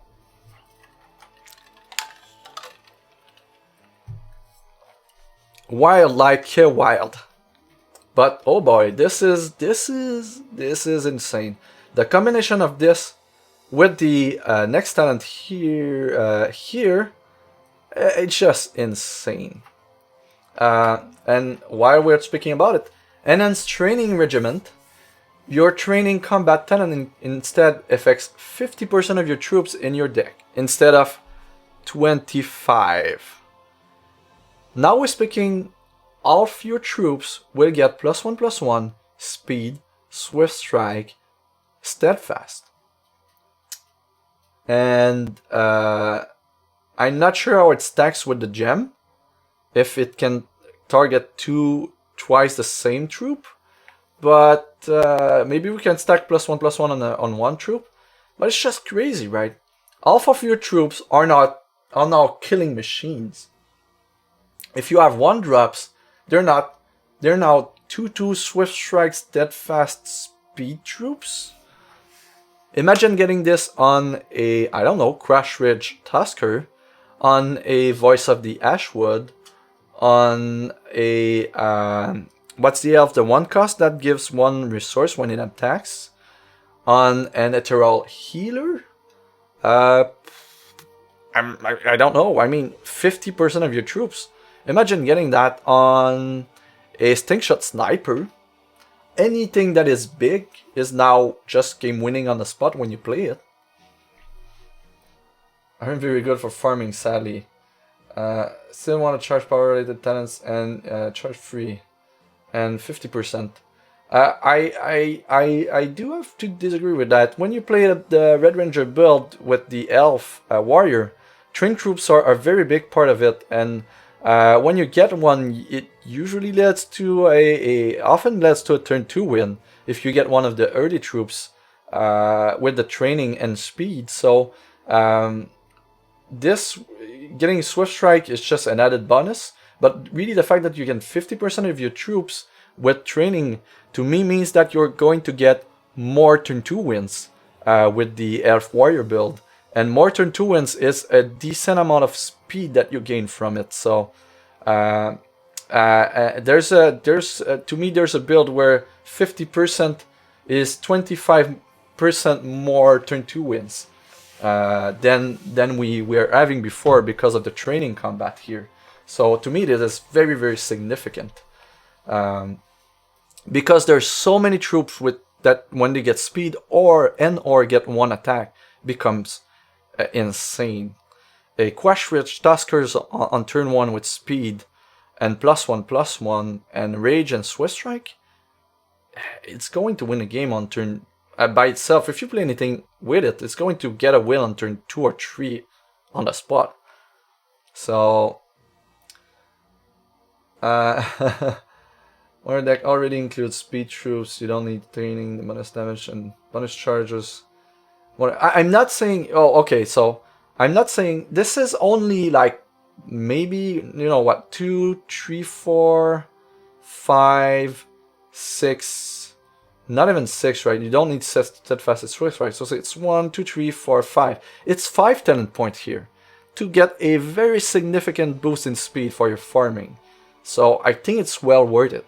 And it doesn't prevent you from improving the battle here with the remaining 9 talent points that you have.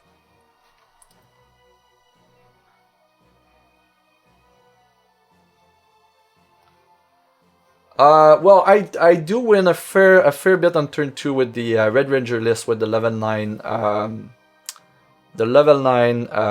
Elf Warrior in Tomb of the Rose Knights, but your point is very valid. As the encounter will start with more health, it will be a lot less likely to get a turn 2 win, as it is. However, as we unlock more of the grid, we're going to get closer and closer to the Red Ranger list.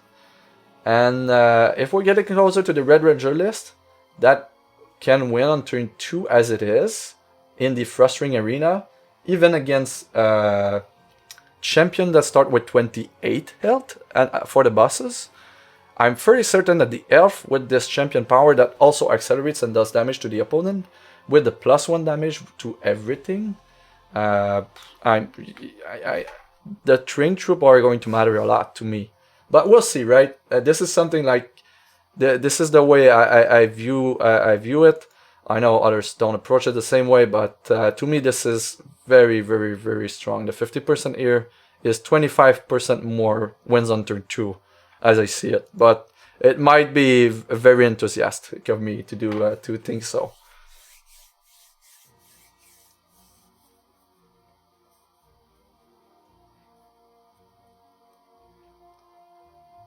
Yeah, it does involve Voice of the Ashwood, Crowd Roars, and Gore Feast most of the time on turn 2.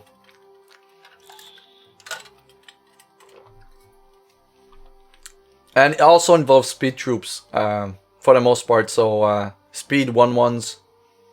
This is where you're gonna get it.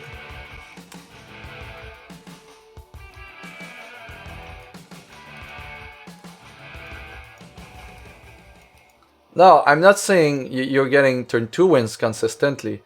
I'm saying is that these speed troops enable turn 2 wins, And I do regularly get some. I'm not getting some every 3 fights, right? But every one run I'd have to run the numbers, but in Tournament of the Rose Night, I do get regular turn 2 wins. It's not every 2 or 3 fights, but every 5, 6 fights. I feel that that's fairly where it is. Also, what I meant to say is that with the upgraded grid, we're getting a lot closer to the Frustrating Arena build, and this one does get wins on turn 2 very frequently, so I cannot wait to play with the Warrior upgraded list just because of these talents. I'm going to have tons of fun with it. Next one is Blacksmithing. This is a lot of text. So while the top of card of your deck is equipped with a glove equip, a trinket equipment, or with a weapon equipment, so 3 out of the 6 equipment, you can see the top card of your deck. If it's a glove, trinket, weapon, you can play the top card of your deck. And if it's 100 or more card in your deck, you can see this is, I'm not sure. Was that worded like that in the article? Card in your deck, the top card of the deck is equipped, you can see the top card of the deck. The top card is equipped, you can play the top card of your deck. So basically what it mentions is that when the top card of your deck is equipped with, and you have lower than 100 cards, there's 3 equipment slots that will make you able to see and play that card from the top of your deck. And if you have 100 or more cards in your deck, it's for any equip that you will be able to see and play the card from the top of your deck, like a Brown Fox Scout would. Is this how I should understand it? I feel this could have been worded way better, but let me reread it. So, yeah, gloves, trinket, weapon, you can see. Glove, trinket, weapon, you can play. So, glove, trinket, weapon, if you have less than 100, you can see and play from the top of your deck. And any equip, if you have 100 or more cards, you can play from the top of your deck. See and play from the top of your deck.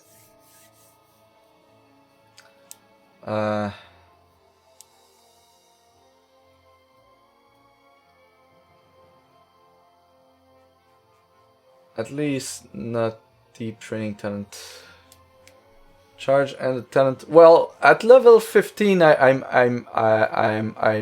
pretty sure we can get both, but we'll see. And this is something we can essentially easily try here after we review all the talents. But yeah, this one is nice. If you have a lot of equipped card in your deck, assuming fully unlocked, getting the Brown Fox Scout power on a troop is pretty strong. On a card, it might not be a troop, right? It might be an action. It's fairly strong. Being able to play, for instance, actually being able to play Gore Feast, the Crowd Roars from the top of your deck is extremely good. So I'm liking this one. We'll see where the equivalent. And I'm just speaking from memory here. I'd like to double check, but I think the Crowd Wars as a weapon equip, and the Gore Feast, was it a chest or a trinket? I don't remember. But Crowd Wars is a weapon equip, so yeah, it should be very interesting with that. And we have a free talent here, Conditioning. Plus 10 minimum deck size, plus 3 starting health. So that's a way to have more starting health if you're taking a lot of these minus health talent that we've reviewed. And that's great. Like, this is free, right? For 10 more cards in your deck. So that's going to be interesting to do the maths on this one and see where we go with that. New keyword needed. Brown Fox Scout. I agree. change it to just equipped with a glove, trinket, weapon. Yeah, that's there's a way, there's a better way to word this for sure, but we gotta just this feels very good. I like this one. I didn't understand it on first read, but I really do like this one. It feels powerful enough. Old War Wand. So now we're getting into weird, crazy territory here. So you have an additional talent point, and it doesn't cost anything. So there's a catch. There has to be a catch. There was no catch for Burning Blood, but getting a free talent point is going to have a catch. At the start of the game, create an Old War wound and put it into your deck. So when we go into the article, and this is a very nasty card. When this enters your hand, void it, you lose half your health, rounded down. So you lose a draw, you lose half your life when you draw it. This is hard. This hurts a ton. It is a very high risk, but you do get a free talent point. How often will you see that card on the top of your library? Not often. Even more so if you're winning game on turn 2, 3, or 4 on average. But, and it mentions when this enters your hand, so it will be created in your deck, you draw your 7 cards, and you might be starting with 1 less card and half your health right from the start. This is not good. This is not good, not at all. But it is a free talent point. I really love how they made something very powerful with an extreme downside. I really love it. It is nice. It is nice. It is frightening, but it is nice. And it will favor the bolt for sure. But if you're fast enough, it might not matter much. But it's still 1 less card when you draw it. That's significant, but it's pretty cool. I love this. And it is free. Commander, a basic 1-shot 2 cost. Target troop you control battles target opposing troop. So it's a free removal of sorts. And Warrior tends to have good troops. And being able to have a basic 1-shot battle for free is kind of nice. It's a free removal, so I feel that it's well worth 2 talent points. It's unlocked with the gems that are free to unlock, so 2 talent points for that. That's great. The guild one, yeah, the other one is a lot more devastating than this one, but yeah, this one is nice. Commander is nice. And we have the Warriors Guild here. That's free. You have an additional talent point, so you can get 2 if you want to risk the 2 cards in your deck. So this one also creates a card in your deck. And the Warriors Guild is when this enters your hand, void it, add 5 dazed counter to yourself. Now, when you have a dazed counter, if I remember correctly, and guys correct me if I'm wrong, all cards for the turn that have +1 cost, and at the end of the turn you remove 1 day's counter. So if you open this in your starting hand, you are going to lose, because you are going to start the game with all cost 5, 1 more until turn 6. That's just it is going to be very hard to win a game where you get this one. This one doesn't affect the board, doesn't affect your ability to play cards, it just lower your health. So the cost is a lot less. But this one is going to prevent you from playing a lot of cards. And if you're not playing cards, you're going to lose. So this one is a lot riskier. But it's a free talent point. But it's a lot riskier. At the start of the game. Oh, so at the start of the game means after you have drawn your cards. I was under the impression that it was before you get your starting hand. If the start of the game is after choosing our starting hand, that's a lot less worrying. But this is mentions when it enters your hand, not when you draw it. So this is what leads me to believe that it might be the case. Warrior guilds is extreme downside. So we get fortification next. Before the start of the game, summon castle wall. And a castle wall is just a 0-5 forecast defensive troop, but you start every game with a 0-4 with 0-5 wall in play. It cannot attack, but that's good. Like, it was clarified in the post. You can't have it opening end, but it could be the top card of your deck. Okay, so not having it in the starting hand does feel a lot less risky. Even though if you draw it the first card of the game, you're likely just straight up losing that game. But yeah. And it's an artifact. It's an artifact that can be transformed into a 3/3 that can attack on turn 1. You start the game, so it cannot attack on turn 1 on the play. But it's still fairly good to have an artifact to be transformed here with the 4-man. So that's very defensive. That's nice. And we get the, this is in the line where we get when we get the never surrender and the fortification. That does make sense thematically. That is a fairly good. That's one of the best defensive talents that we've seen, besides maybe getting armor, and it can arguably be better than armor.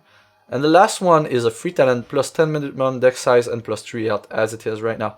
So what is very interesting with the warrior is that there's 2, 4, 5, 6 free talents in the warrior tree, tier 2 warrior tree. That is a lot of free talents.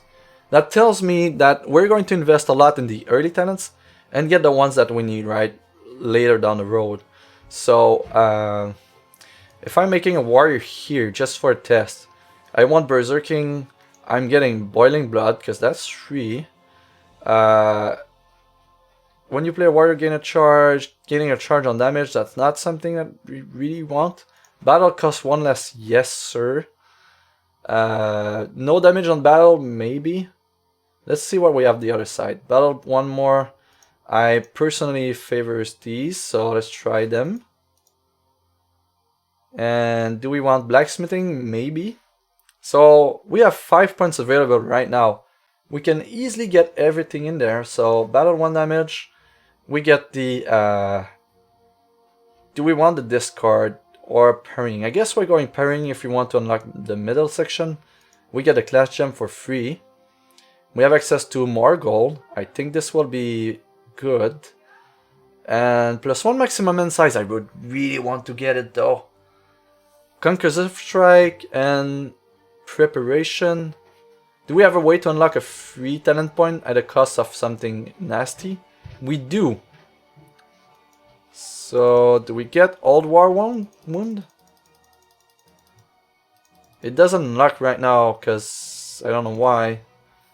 But yeah, I guess we go with Deep Pocket. That would be, first instinct, early impression kind of thing. I think this is a good start, right?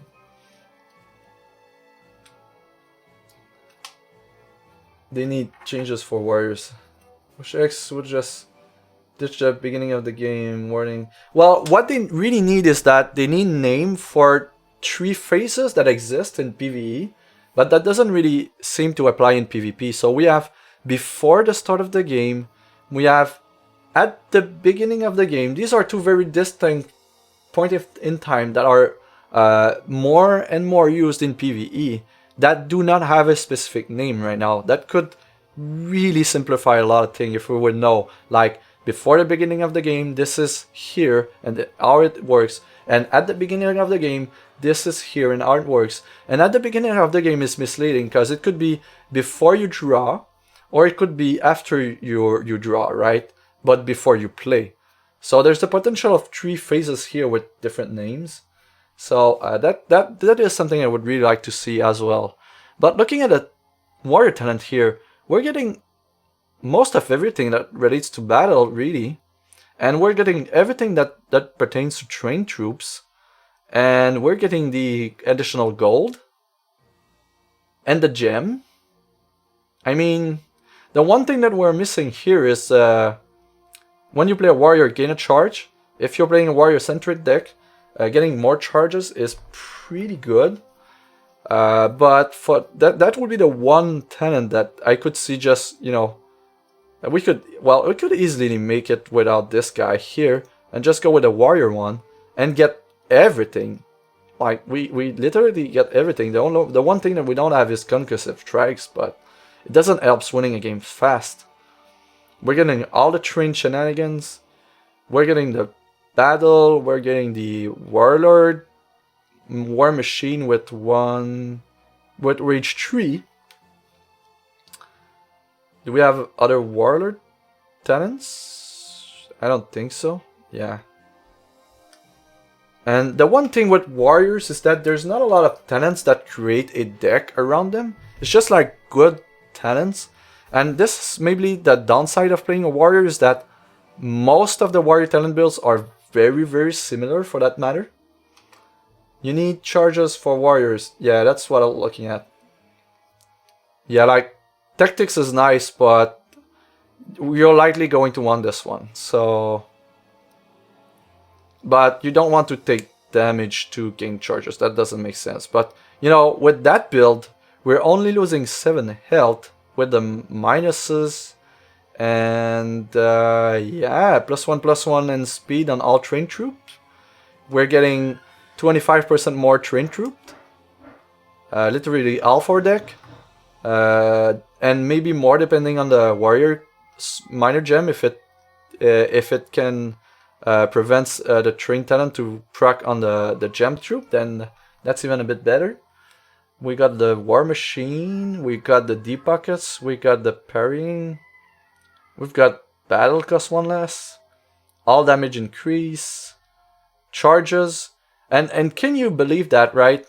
Battle cost 4 because of this this talent, and if you're a Venom, you have this that gives +2 charges, and if you won the last match, you get +2 charges at the start of the game. So you can use battle on the first turn, like straight up use battle, do 3 damage on the first turn. But you don't have crazy synergies with that. It just adds 6 6 spider eggs in their deck, so that's not too much, but yeah. Each opposing champion with less than health, then you lose 3 health. So that is just nice. Like, each champion with less health than you lose 3 health. That's a bit weird, but that's cool. But man, the 5% golds with the 2% gold here, and even 4% on the bosses, and the 2 chargers and the action with -1 cost, man, this is looking great. This is looking super great.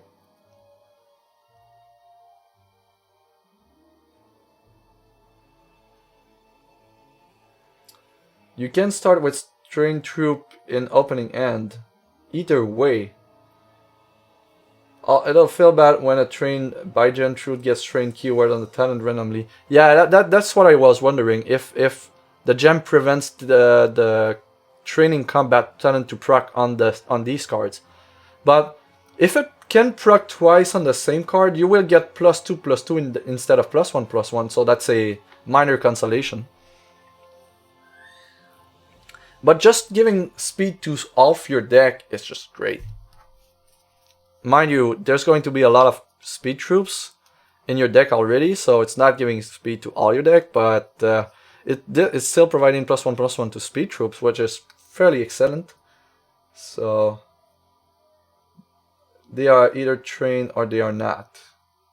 So, well, that's even better. That means that 50% is even better. Well, 50% of less cards, but at the same time we're ensuring between 2 to 3 cards that gets trained, and that is the key here.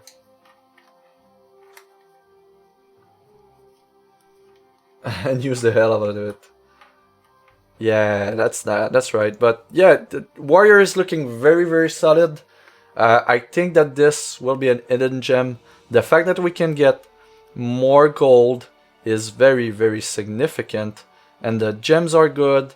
Boiling Blood are good. But you see, like, that's the thing, right? The one thing that really bugs me with the Warrior Talent right now is that oh, and mind you, we can use Warrior Guilds if we're very...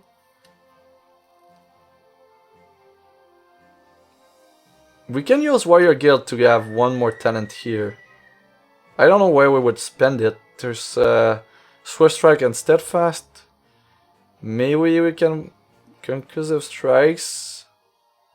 Yeah, I don't think we're getting Warrior's Guild just for one talent to get training tactics. It might be significant at some point, but what I'm seeing right there is that I'm not sure that we'll be digging that much into tier 2, to be honest. Just taking like 2 free talent here, and we're just really spending only 2 talent points in tier 2 with a level 15 warrior, and that seems pretty good. That seems on point right now, so this is weird.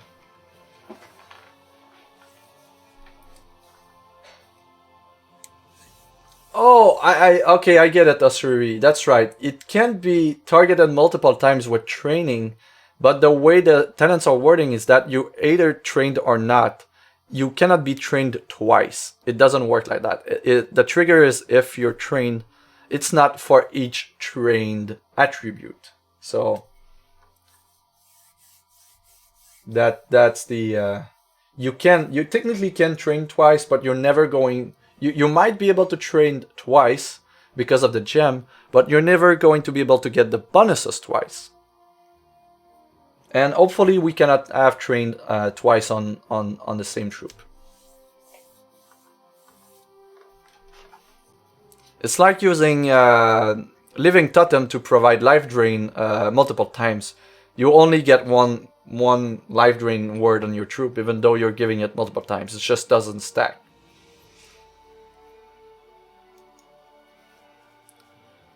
Alright, so this is a warrior. It's still going to be strong. We're not going to gain much, but we're gaining very cool things. But the warriors of tomorrow is going to be very close to the warriors of today. To me, this is the class that changes the less. I would say that the biggest part about the new warriors that will change things will be the level 15 class talents, because there's a few that really makes a difference. Because right now, if we would have access to 5% more gold with the Venom warrior, we would likely try a lot more Venoms in our builds. So and that's just one example. But yeah, this is going to be very interesting in the future. But warrior is the class that excites me. That doesn't really excite me for the future. It's mainly the same old thing with a more freely unlocked grid and mercenaries to try and get more charges. And again, gaining more charges is likely going to be the best possible thing for your aggressive warriors. And this is why I mentioned earlier in the stream where we were looking at some mercenaries, where I really feel that the mercenaries with party passive that affect charge gain in some ways or another are just going to be the best mercenaries to have if you intend to play your main character.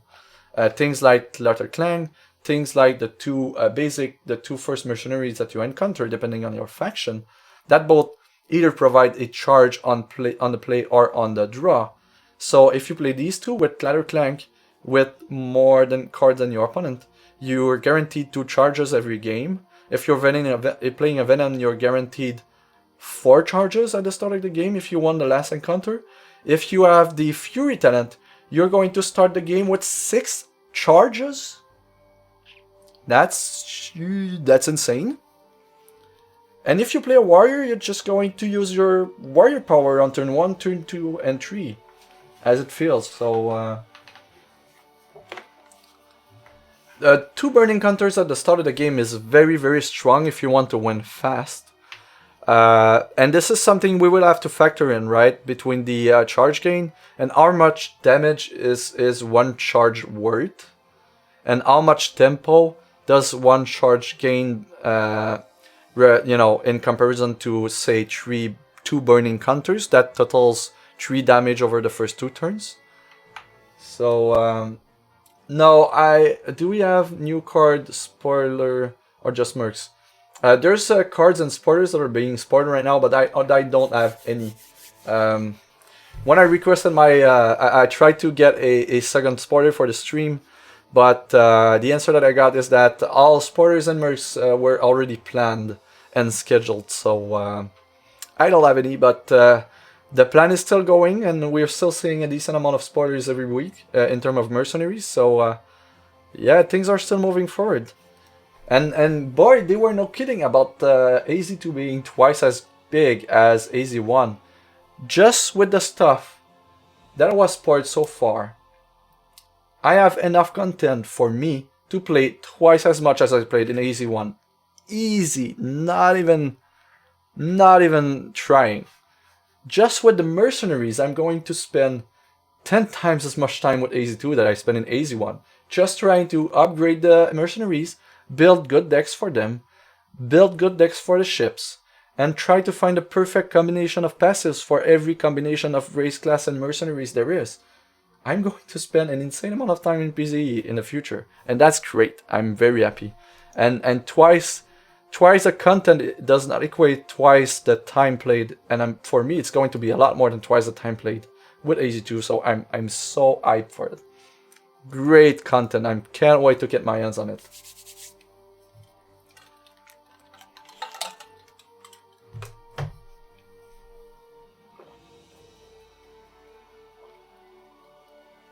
Yeah, I do love that. Like, very low chance of giving you like 32 wins.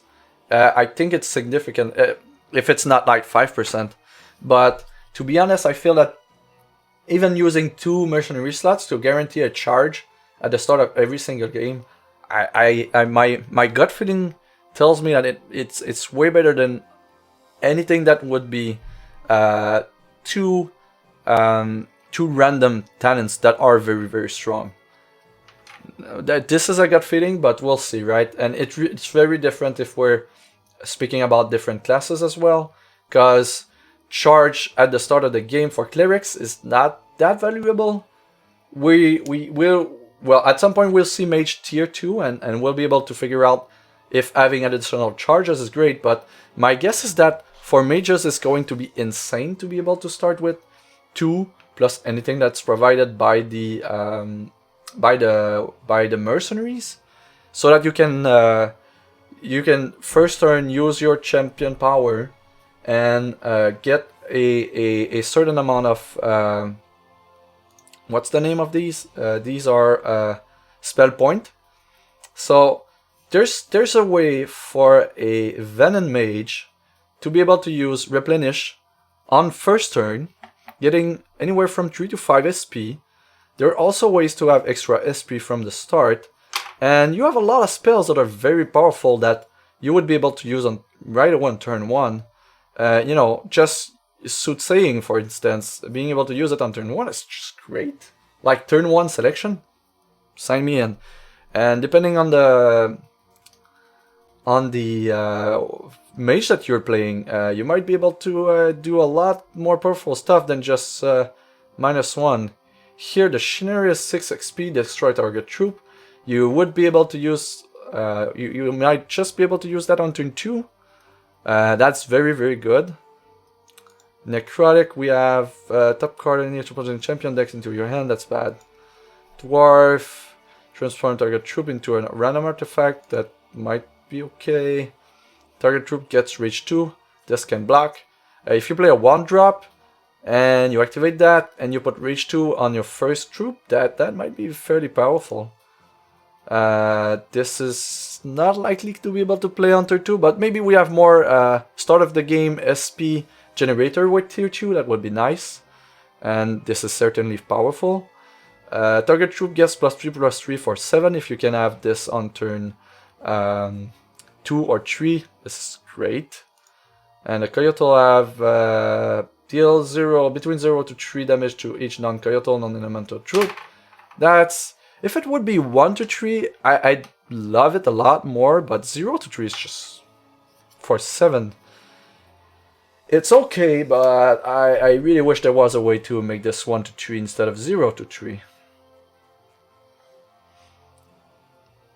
Your balanced talents cost 2 fewer talent points to unlock. This balanced talent? What are balanced talent? We don't have balanced talent just yet. Okay.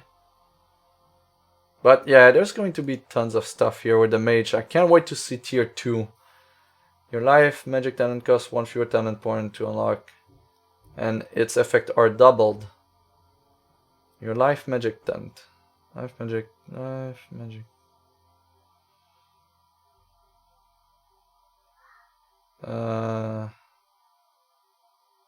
So this is something that we don't have yet, but it sounds nice. Plus 1 L for every talent selected on the knowledge as power row. Your destruction magic talent costs 2 fewer talent point to unlock.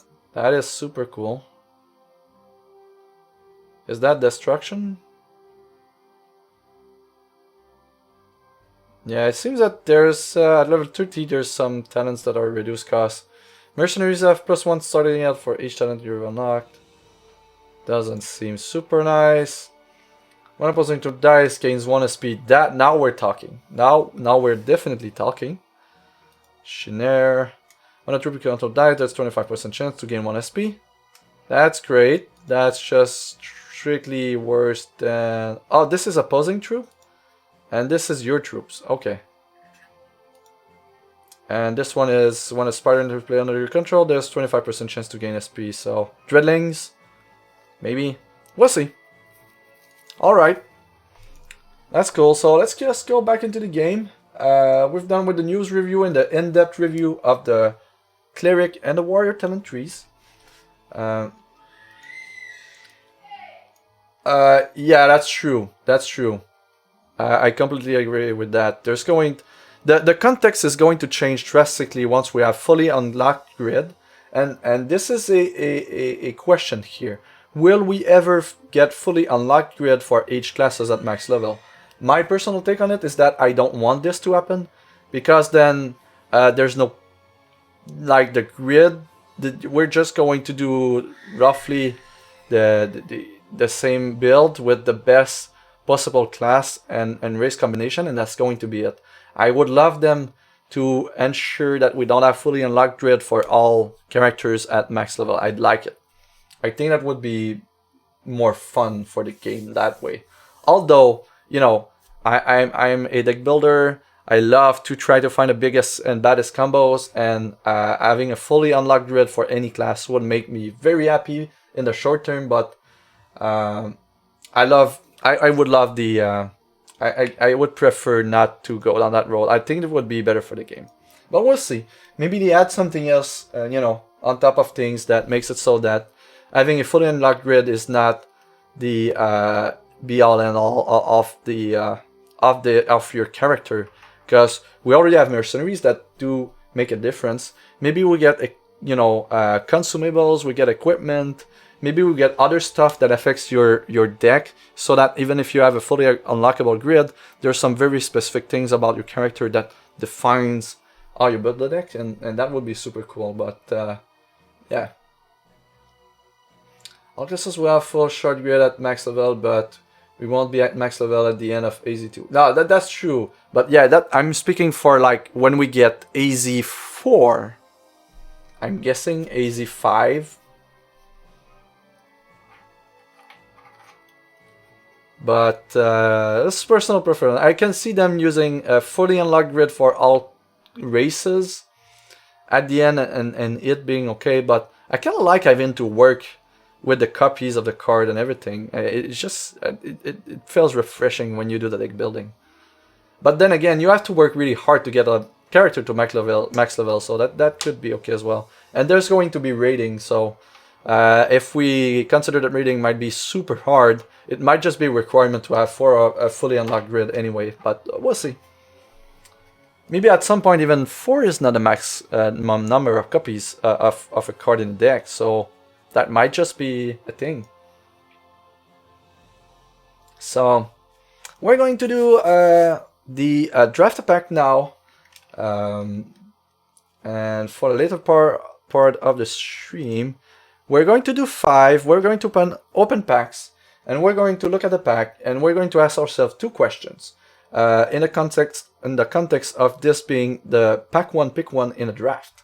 So we're going to be 2 person. We're going to be the first person, which is the one that is doing casual draft, and we're going to be the person that is doing a draft for the finals in the CCS, in a Cosmic Round Showdown, that doesn't even care in the slightest about the value of the card that he's picking. So draft a pack. Here we're going to pack 1, pack 2, 3, pack 4, and pack 5.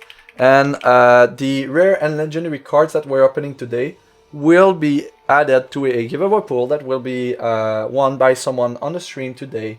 You just need to be participating in the chat in the last 15 minutes and you're eligible for the giveaway. I'll give you plenty of time to participate in the chat. Don't worry, you don't need to be go crazy with the chat just now. Just know that it's going to be with chat participation. So I am missing 1 pack right now, so I'll get one.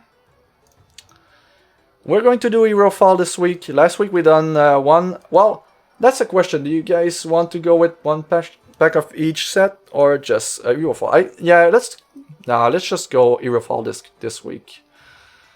Just do Hero Fall packs. 180. Wow, okay. There's nothing below 180. Wow. Guess we're going to get that. Alright, so let's go in. I guess we'll see. And someone asked Neo why he didn't value pick Walking Community in this time. Alright, so booster here, that's okay. Perfect. So if we would be doing a draft right now, we would be opening a pack and we would be presented with a choice. And this would be the first pick of the first pack in a draft. And that's one of the most important pick.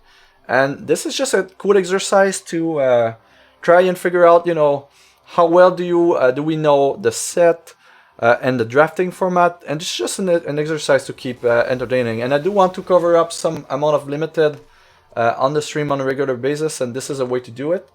Also, this creates a nice giveaway situation for the stream, and I like it. So this is why we're doing it, because I like it, basically. 1 bid packs. Bear that in mind for tomorrow. Yeah. Improve the skills. Yeah, that's one of the goals of the streams, to learn, right? I'm going to do a lot of mistakes, and I'm offering these mistakes to you guys so that you can learn from them. That's my gift to you. So here, looking at the uncommons, the standout card is Cleric Witch. It is a very strong card. It's a sad thing that it's in the worst shard right now for limited. However, it's often very underdrafted. So there's a good there are situations where you would go with Cleric Witch, pack 1, pick 1, and be very happy with it.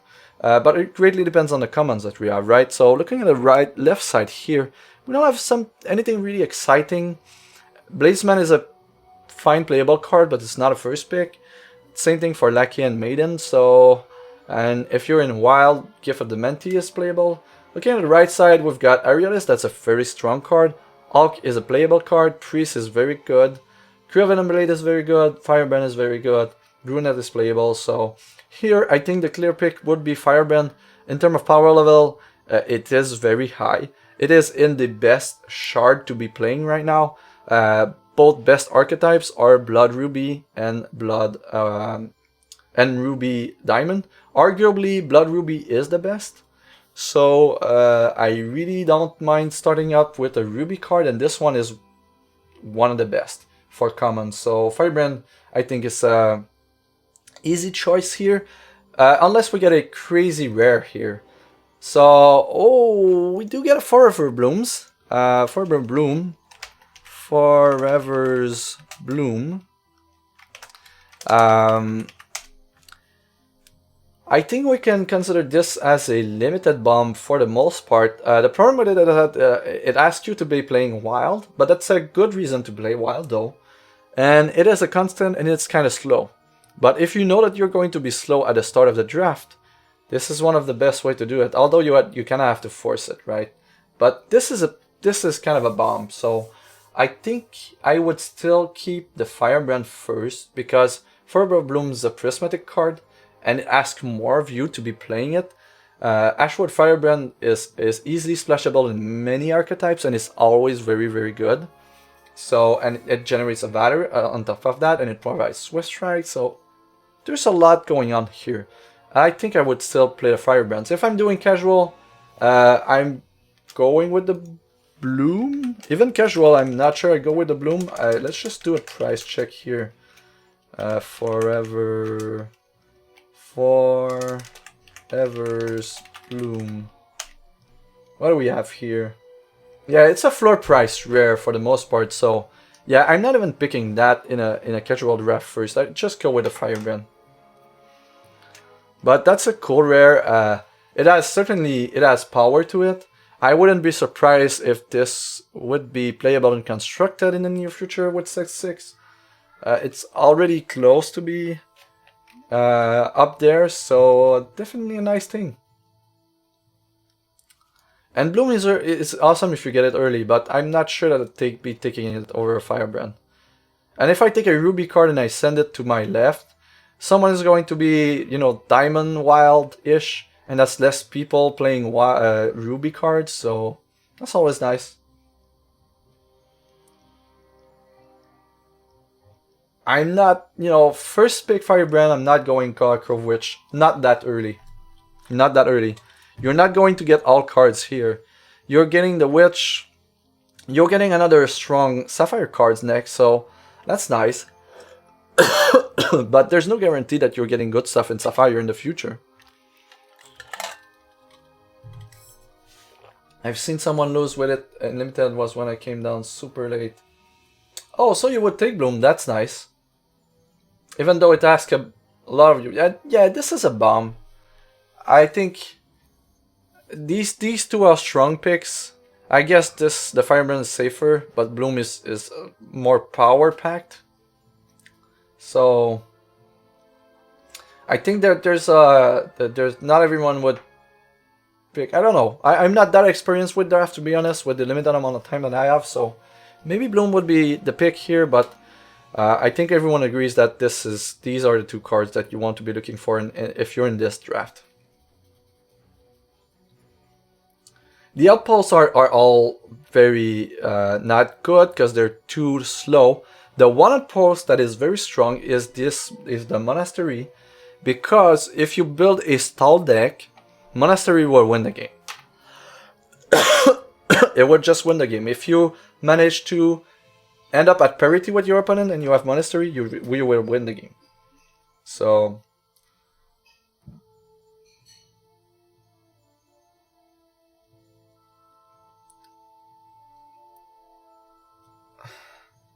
yeah, I think there's a good discussion here between Firebrand and Bloom, but I think I'd be more conservative with the Firebrand, but Bloom definitely has a power here. And for the record, I'm not adding the chest or the chest content in the giveaway. So let's just open pack 2. Maybe we get a legendary this time. No legendary, okay. Uncommons, wow, okay, so we've got Grimskull Tactician that really stands out here. Cloud Runner is nice, but as a first pick is kind of risky. Tactician is great. Diamond pairs really well with Ruby and Blood, so this is a nice place to be. However, we do have a Firebrand here, we have a Spoil. Scout is playable, but not an early pick. Driver is nice if you can stack them. Really, it's between the Tactician and the Firebrand. That's a good question. Do you guys go for Tactician over Firebrand? Yeah,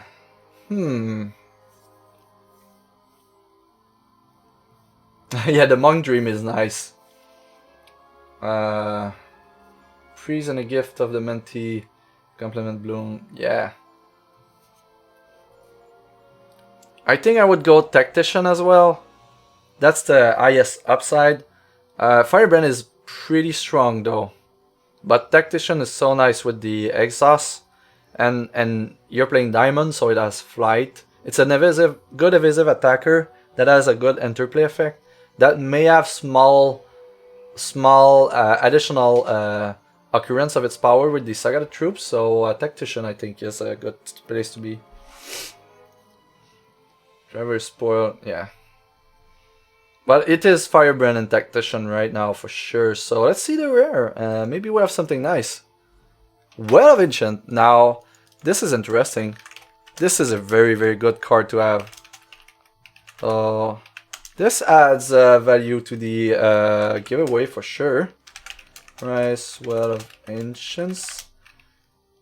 Yeah, look at that. This is worth a pack. So this is nice. If I'm a casual draft, I would pick the Well of Ancient.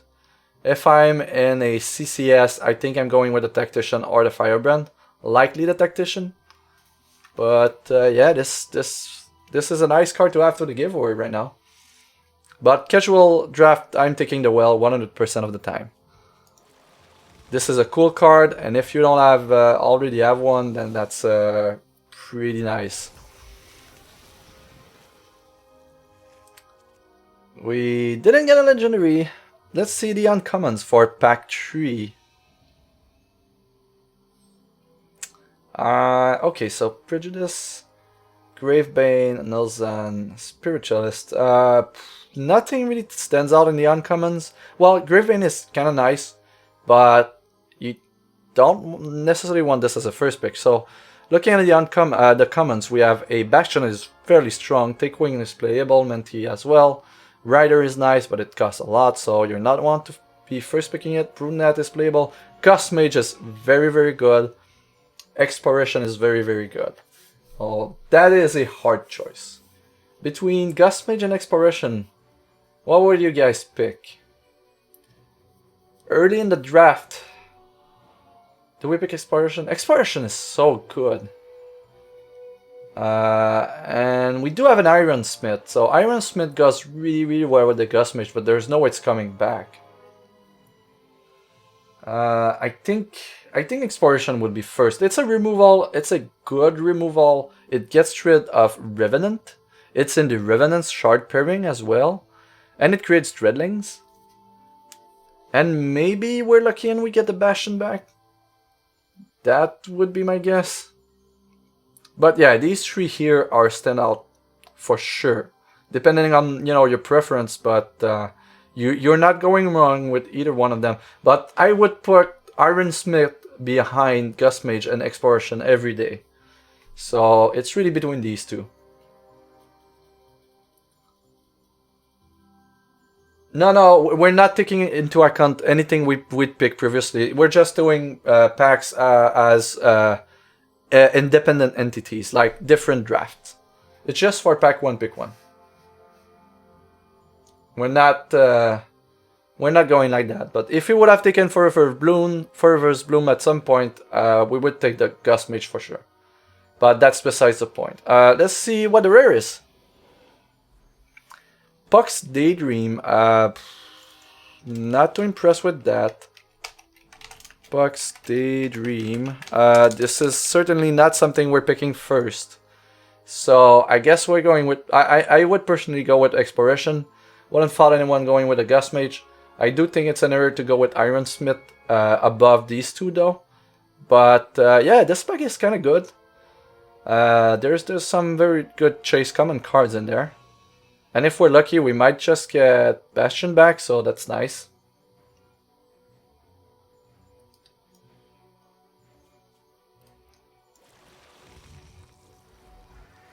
So it was a third pack. We've got 2 more packs to see if we get a legendary to be added in the giveaway. That would be cool. Let's see if we can find legendary in there for the giveaway. And we get a rare. Okay, that's okay. No problem. Dynamo Whistle. We'll certainly be reviewing that after the draft pack. So here it is. So we have a Coco Witch and a Wrong Turn. Wrong Turn is very powerful. It's not usually something we want to go first with though. Looking at the commons, we've got a Razor's Edge, that's perfectly good. And we've got an Exploration with a bunch of second tier common cards and a bunch of weird Sapphire uncommons and commons. So definitely Exploration, not even close right now. Hoping that the rare is good, but I'd be happy starting with an Exploration here and not sending any blood signal to my fellow drafters on the left.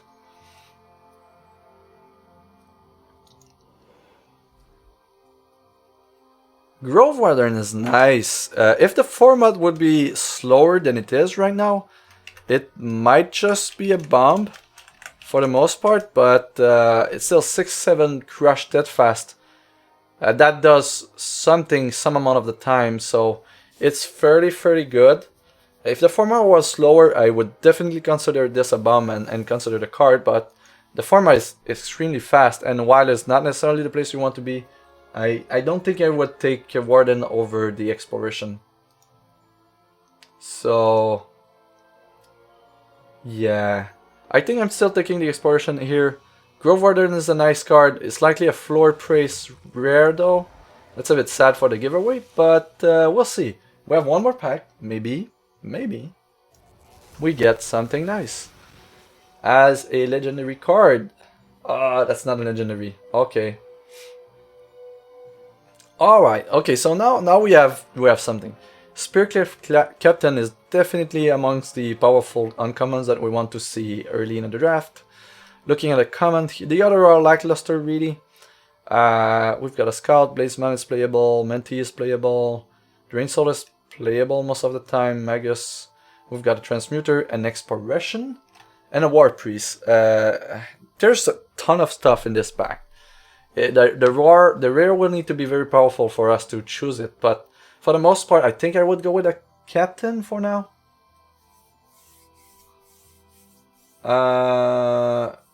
Spearcliff or Exploration, yeah, that seems to be where we're going with that. I think I would take Spearcliff over Exploration just for the fact that we have. It's just so good. It provides evasion. It's a 3/3 flying for 3+1 resource on the next turn, which is fairly good. The draft scene and the limited tempo right now revolves around 2-drops and 3-drops. So even though I'm losing 1 resource on my 4th turn, playing the Valor and then playing a 3-drop is perfectly fine. And actually, it's usually one of the better plays you can do on the turn 4. If you play the Spearcliff Captain anyway, like you follow it with a Valor play and a 2-drop or a 3-drop, that's very strong. So I really like the Spearcliff Captain here. But the commons are extremely solid. I mean, 1, 2, 3, 4, 5, 6, 7, 8, 9 playables in the commons. That's just crazy.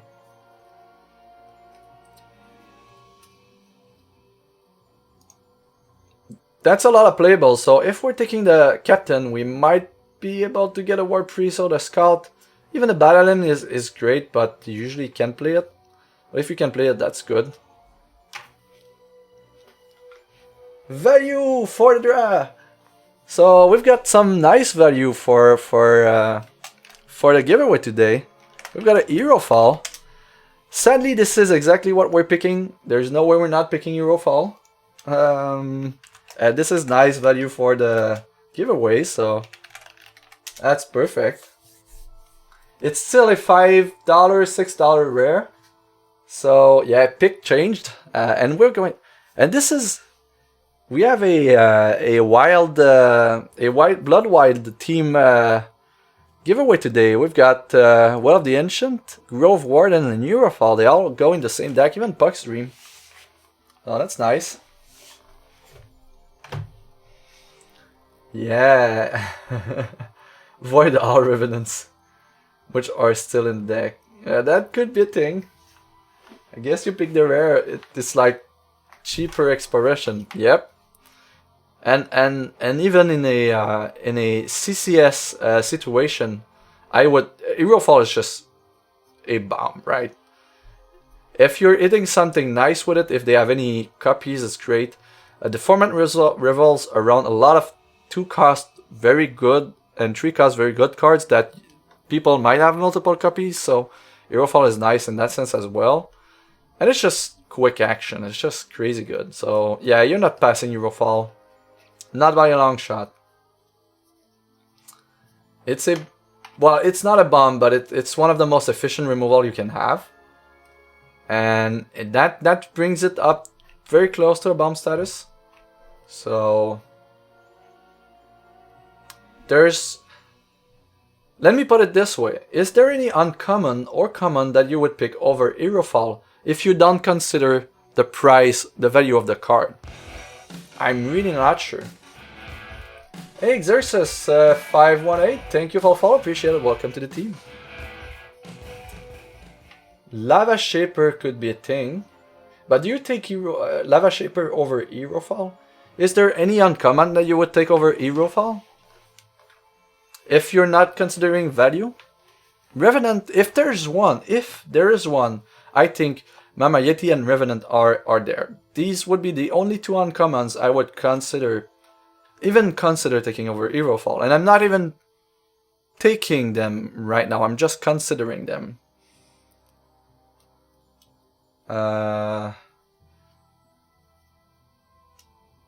You would pick Lava Shipper or Revenant over Aerofall. That's an interesting discussion to have. This is a cool pack, really. And the point is, like 99% of the uncommons and uncommons you're not picking over this card, so it is fairly strong. Alright, we do have our giveaway for today. We've got Forever's Blooms, we've got Well of the Ancient, we've got Puck, we've got Grove Warden, and we've got Aerofall. So what I'm going to do is slowly open a mail and add these cards in. And while I do, please write anything in the chat if you've not been active in the last 15 minutes. And once I'm done, we will be drawing for the giveaway. So if you want to know if you're in the list right now, we have the giveaway screen just right there. And in the meantime, I'm going to add creating an email in the background, adding these cards in. So you have until then to flip some tables. It's a nice way to do it. And we have some magical characters here in the channel. That's great. I love this one, the magical one. That's the first time I see it. I'm just going to copy him. It's a nice one. Magically flipping some tables here. That's a nice one. That's another nice way to do it. Being magicians. Alright, so Aerofall. So we have a decent value here. I mean, out of 5 packs, we've got one Aerofall, which is arguably 2.5 packs. We've got Well of the Ancient is 1 pack, so it's kind of 3 packs. So we've got a draft worth of cards here. That's nice. It's pretty nice. Bloom, Well of the Ancient. I need to start selling my extra cards here at some point. Pucks. Puck. Okay, Puck is there. Puck's Daydream, I have 9. Wow, okay. So...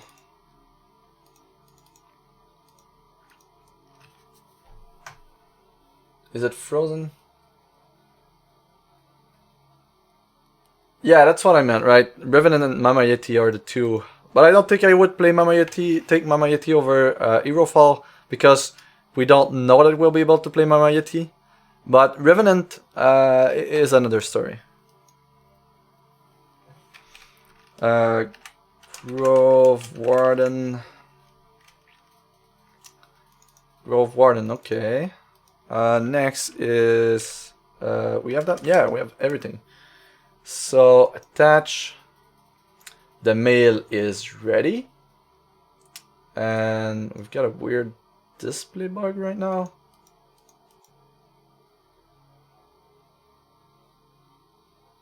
Okay.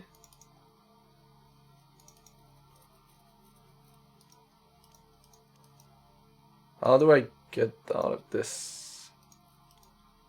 Ah, I have to reopen the mail again. Why is it? Why do you do this to me? That is a weird ass bug. I don't think I'll be able to send it right away, but we'll still drawing the winner, and I'll be sending the cards later. Usually I do that on the stream right away, but right now there's kind of this big bug that's really giving me a hard time right there. Once will, most of the times work. Always take the chance. Alright, so here, if you cancel the main close, yeah, I'll just send a giveaway later. That's not a big deal. So right now we're at 39 participants in the giveaway. It's going to be for a 4 Reverse Balloons, a Well of the Ancient, a Puck Stream, a Grove Warden, and a Hero Fall. Just be active in the chat. I'll give you 5 more seconds to write anything in the chat to be participating. There's already 39 participants. Lots of nice players in there as well. So we're going to draw in 3, 2, true. Yes, I know my numbers. 1. And the winner is Los Presente 7. Sir, you won the giveaway. Congratulations. I'm going to be sending you the cards in game. You just let me validate if you have an in-game name. Set it up here. Excellent. Thank you very much, sir. I'm going to send them to you later today. I need to restart the game for that, but yeah, it's going to be later today. Bunch of nice cards. If you want to start constructed, having an Hero Fall and a Well of Ancient is a good place to start. I'm pretty sure. And even Grove Warden in the reserves is a decent one as well. So, congratulations. I don't have a ton of time left really for the stream today. What do we do next? That's a good question. That is a good question. What do we do next here on stream? I guess we're doing... Oh, we have... yeah, yes. We do have a spoiler to review here. This was linked by Welltime, aka We Replay. Let me just bring that back up here. And we're certainly going to do that. Whoa, okay, so an uncommon Dynamo Whistle, 2-cost artifact junk. Deploy, add 3 energy counters to this. Basic, exhaust. Remove an energy counter from this. Summon a Scrapyard Dynamo. Scrapyard Dynamo, okay. Caught a bit by surprise here. Dynamo. Scrapyard Bruiser. Dynamo is the 1/1/1. That is a junk. Okay. So in the next 3 turns you get a 1/1. That's not a super proposition. Gloves, your Dynamo Whistles have 4. Put this into your hand. Okay, that's just the one thing I see for it right now is that it does create a robot every turn for free after the first turn. So you're getting 3 artifacts that you're creating. These artifacts are also junk, so there's synergy to be had here. So you pay 2 to get 3 1/1s over the course of the next 2 turns. Where do we go from it? I guess we'll see more synergies with junk in the future. It's an artifact that generates artifact at no cost, so that is significant. There are some builds out there that will definitely take advantage of that. The fact that the Scrapyard Dynamo is also a robot is significant. There's a lot of robot synergies that already exist in the game, and if you're playing a Dwarf Champion, for instance, you might be doing Dwarf things and Artifact things. So that's cool as well. There might be a place for a card like this. I would be very, very surprised that you run the glove equip for this one. No, but if you want to generate artifacts, 3/1/1 robots, that seems okay for 2. And this one is also an artifact itself. So if you're sacrificing artifacts for stuff, you might. Yeah, I think this is decent. I see the power here. I have a feeling that this would be this can even be competitive in some setup in a campaign. This is an interesting one. I'd like to see something like that, exactly like that in PvP. To be honest, that would be very interesting. Deploy means when it enters play.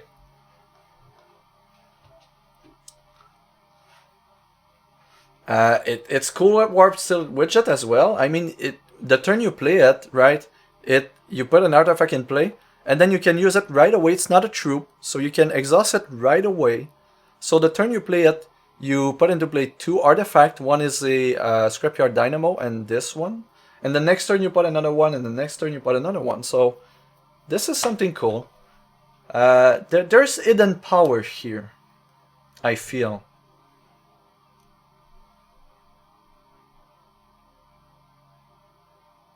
Yeah, there's like 2 cost artifact junk with energy counters on them.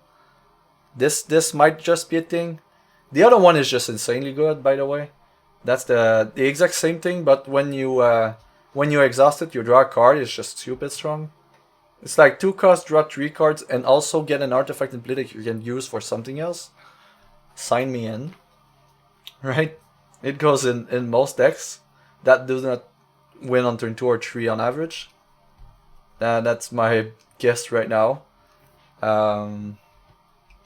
Yeah, this is a cool one. At first I was like, it's not super interesting, but getting 3 artifacts that are also troops, that are also robots, that are also junk, that seems to be an underlying theme that we'll be exploring a lot more in Adventure Zone 2. I think this one will be powerful.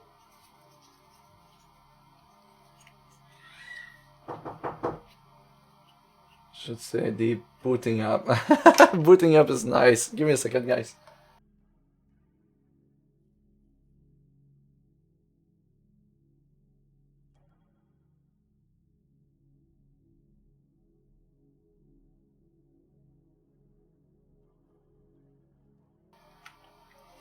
So, allows you to have more than 4 animals. The more junk, the better. There's a rare scrapyard that brings dynamos back. Yeah, there's definitely a scrapyard / junk series of cards right now that exists. And one of the better ones actually is a legendary from PvE, but so there's Runeford Reinventor. There's tons of stuff. I mean, this card is going to be an engine. That's what it is. And it's going to be a good one, I got a feeling. So yeah, that's you know what, guys, that's going to be it for me today. Still a nice 4-hour stream. We reviewed tons of stuff. We did a good giveaway, nice run, and can't wait to see what's going to be in store for us in terms of news tomorrow. If we're lucky, a release date, that would be nice. The second best thing to a release date right now would kind of be the Mage Tenantry. That's the only one we're missing. And if we're getting that tomorrow, we're very close to release, because that's basically the last part to be spoiled, unless there's some new mechanisms that were not spoiled or announced that are also included in AZ2 that we don't know about yet. But that's going to be it for us today, nonetheless. So thank you guys for joining. It's really appreciated. Again, I'm going to link if you're interested in PvE and you want to look at deck list, please go in there. You'll find a ton of deck lists, and please participate as well. And once we have AZ2, we're going to be able to start testing deck lists and try to rank them to identify which are the best in specific scenarios for mercenaries, for race class combinations, and for ships as well. So we're going to have tons of fun, and this is going to be our adventurer's guide for the upcoming expansion. If nothing else, you can find me as well on Twitter and on YouTube. Streams are uploaded on YouTube every week, and on Twitter, if you want to have everything, know everything Twitter related to X, just follow my Twitter account. You won't have to follow a lot of people that also tweet about a lot of other things. Mine is only dedicated to X, so you'll just catch everything in there. So thank you guys for watching again. Have a great day and have a great week. And hopefully the next time we speak with each other, we're going to have a release date. Take care, guys. Have a great day.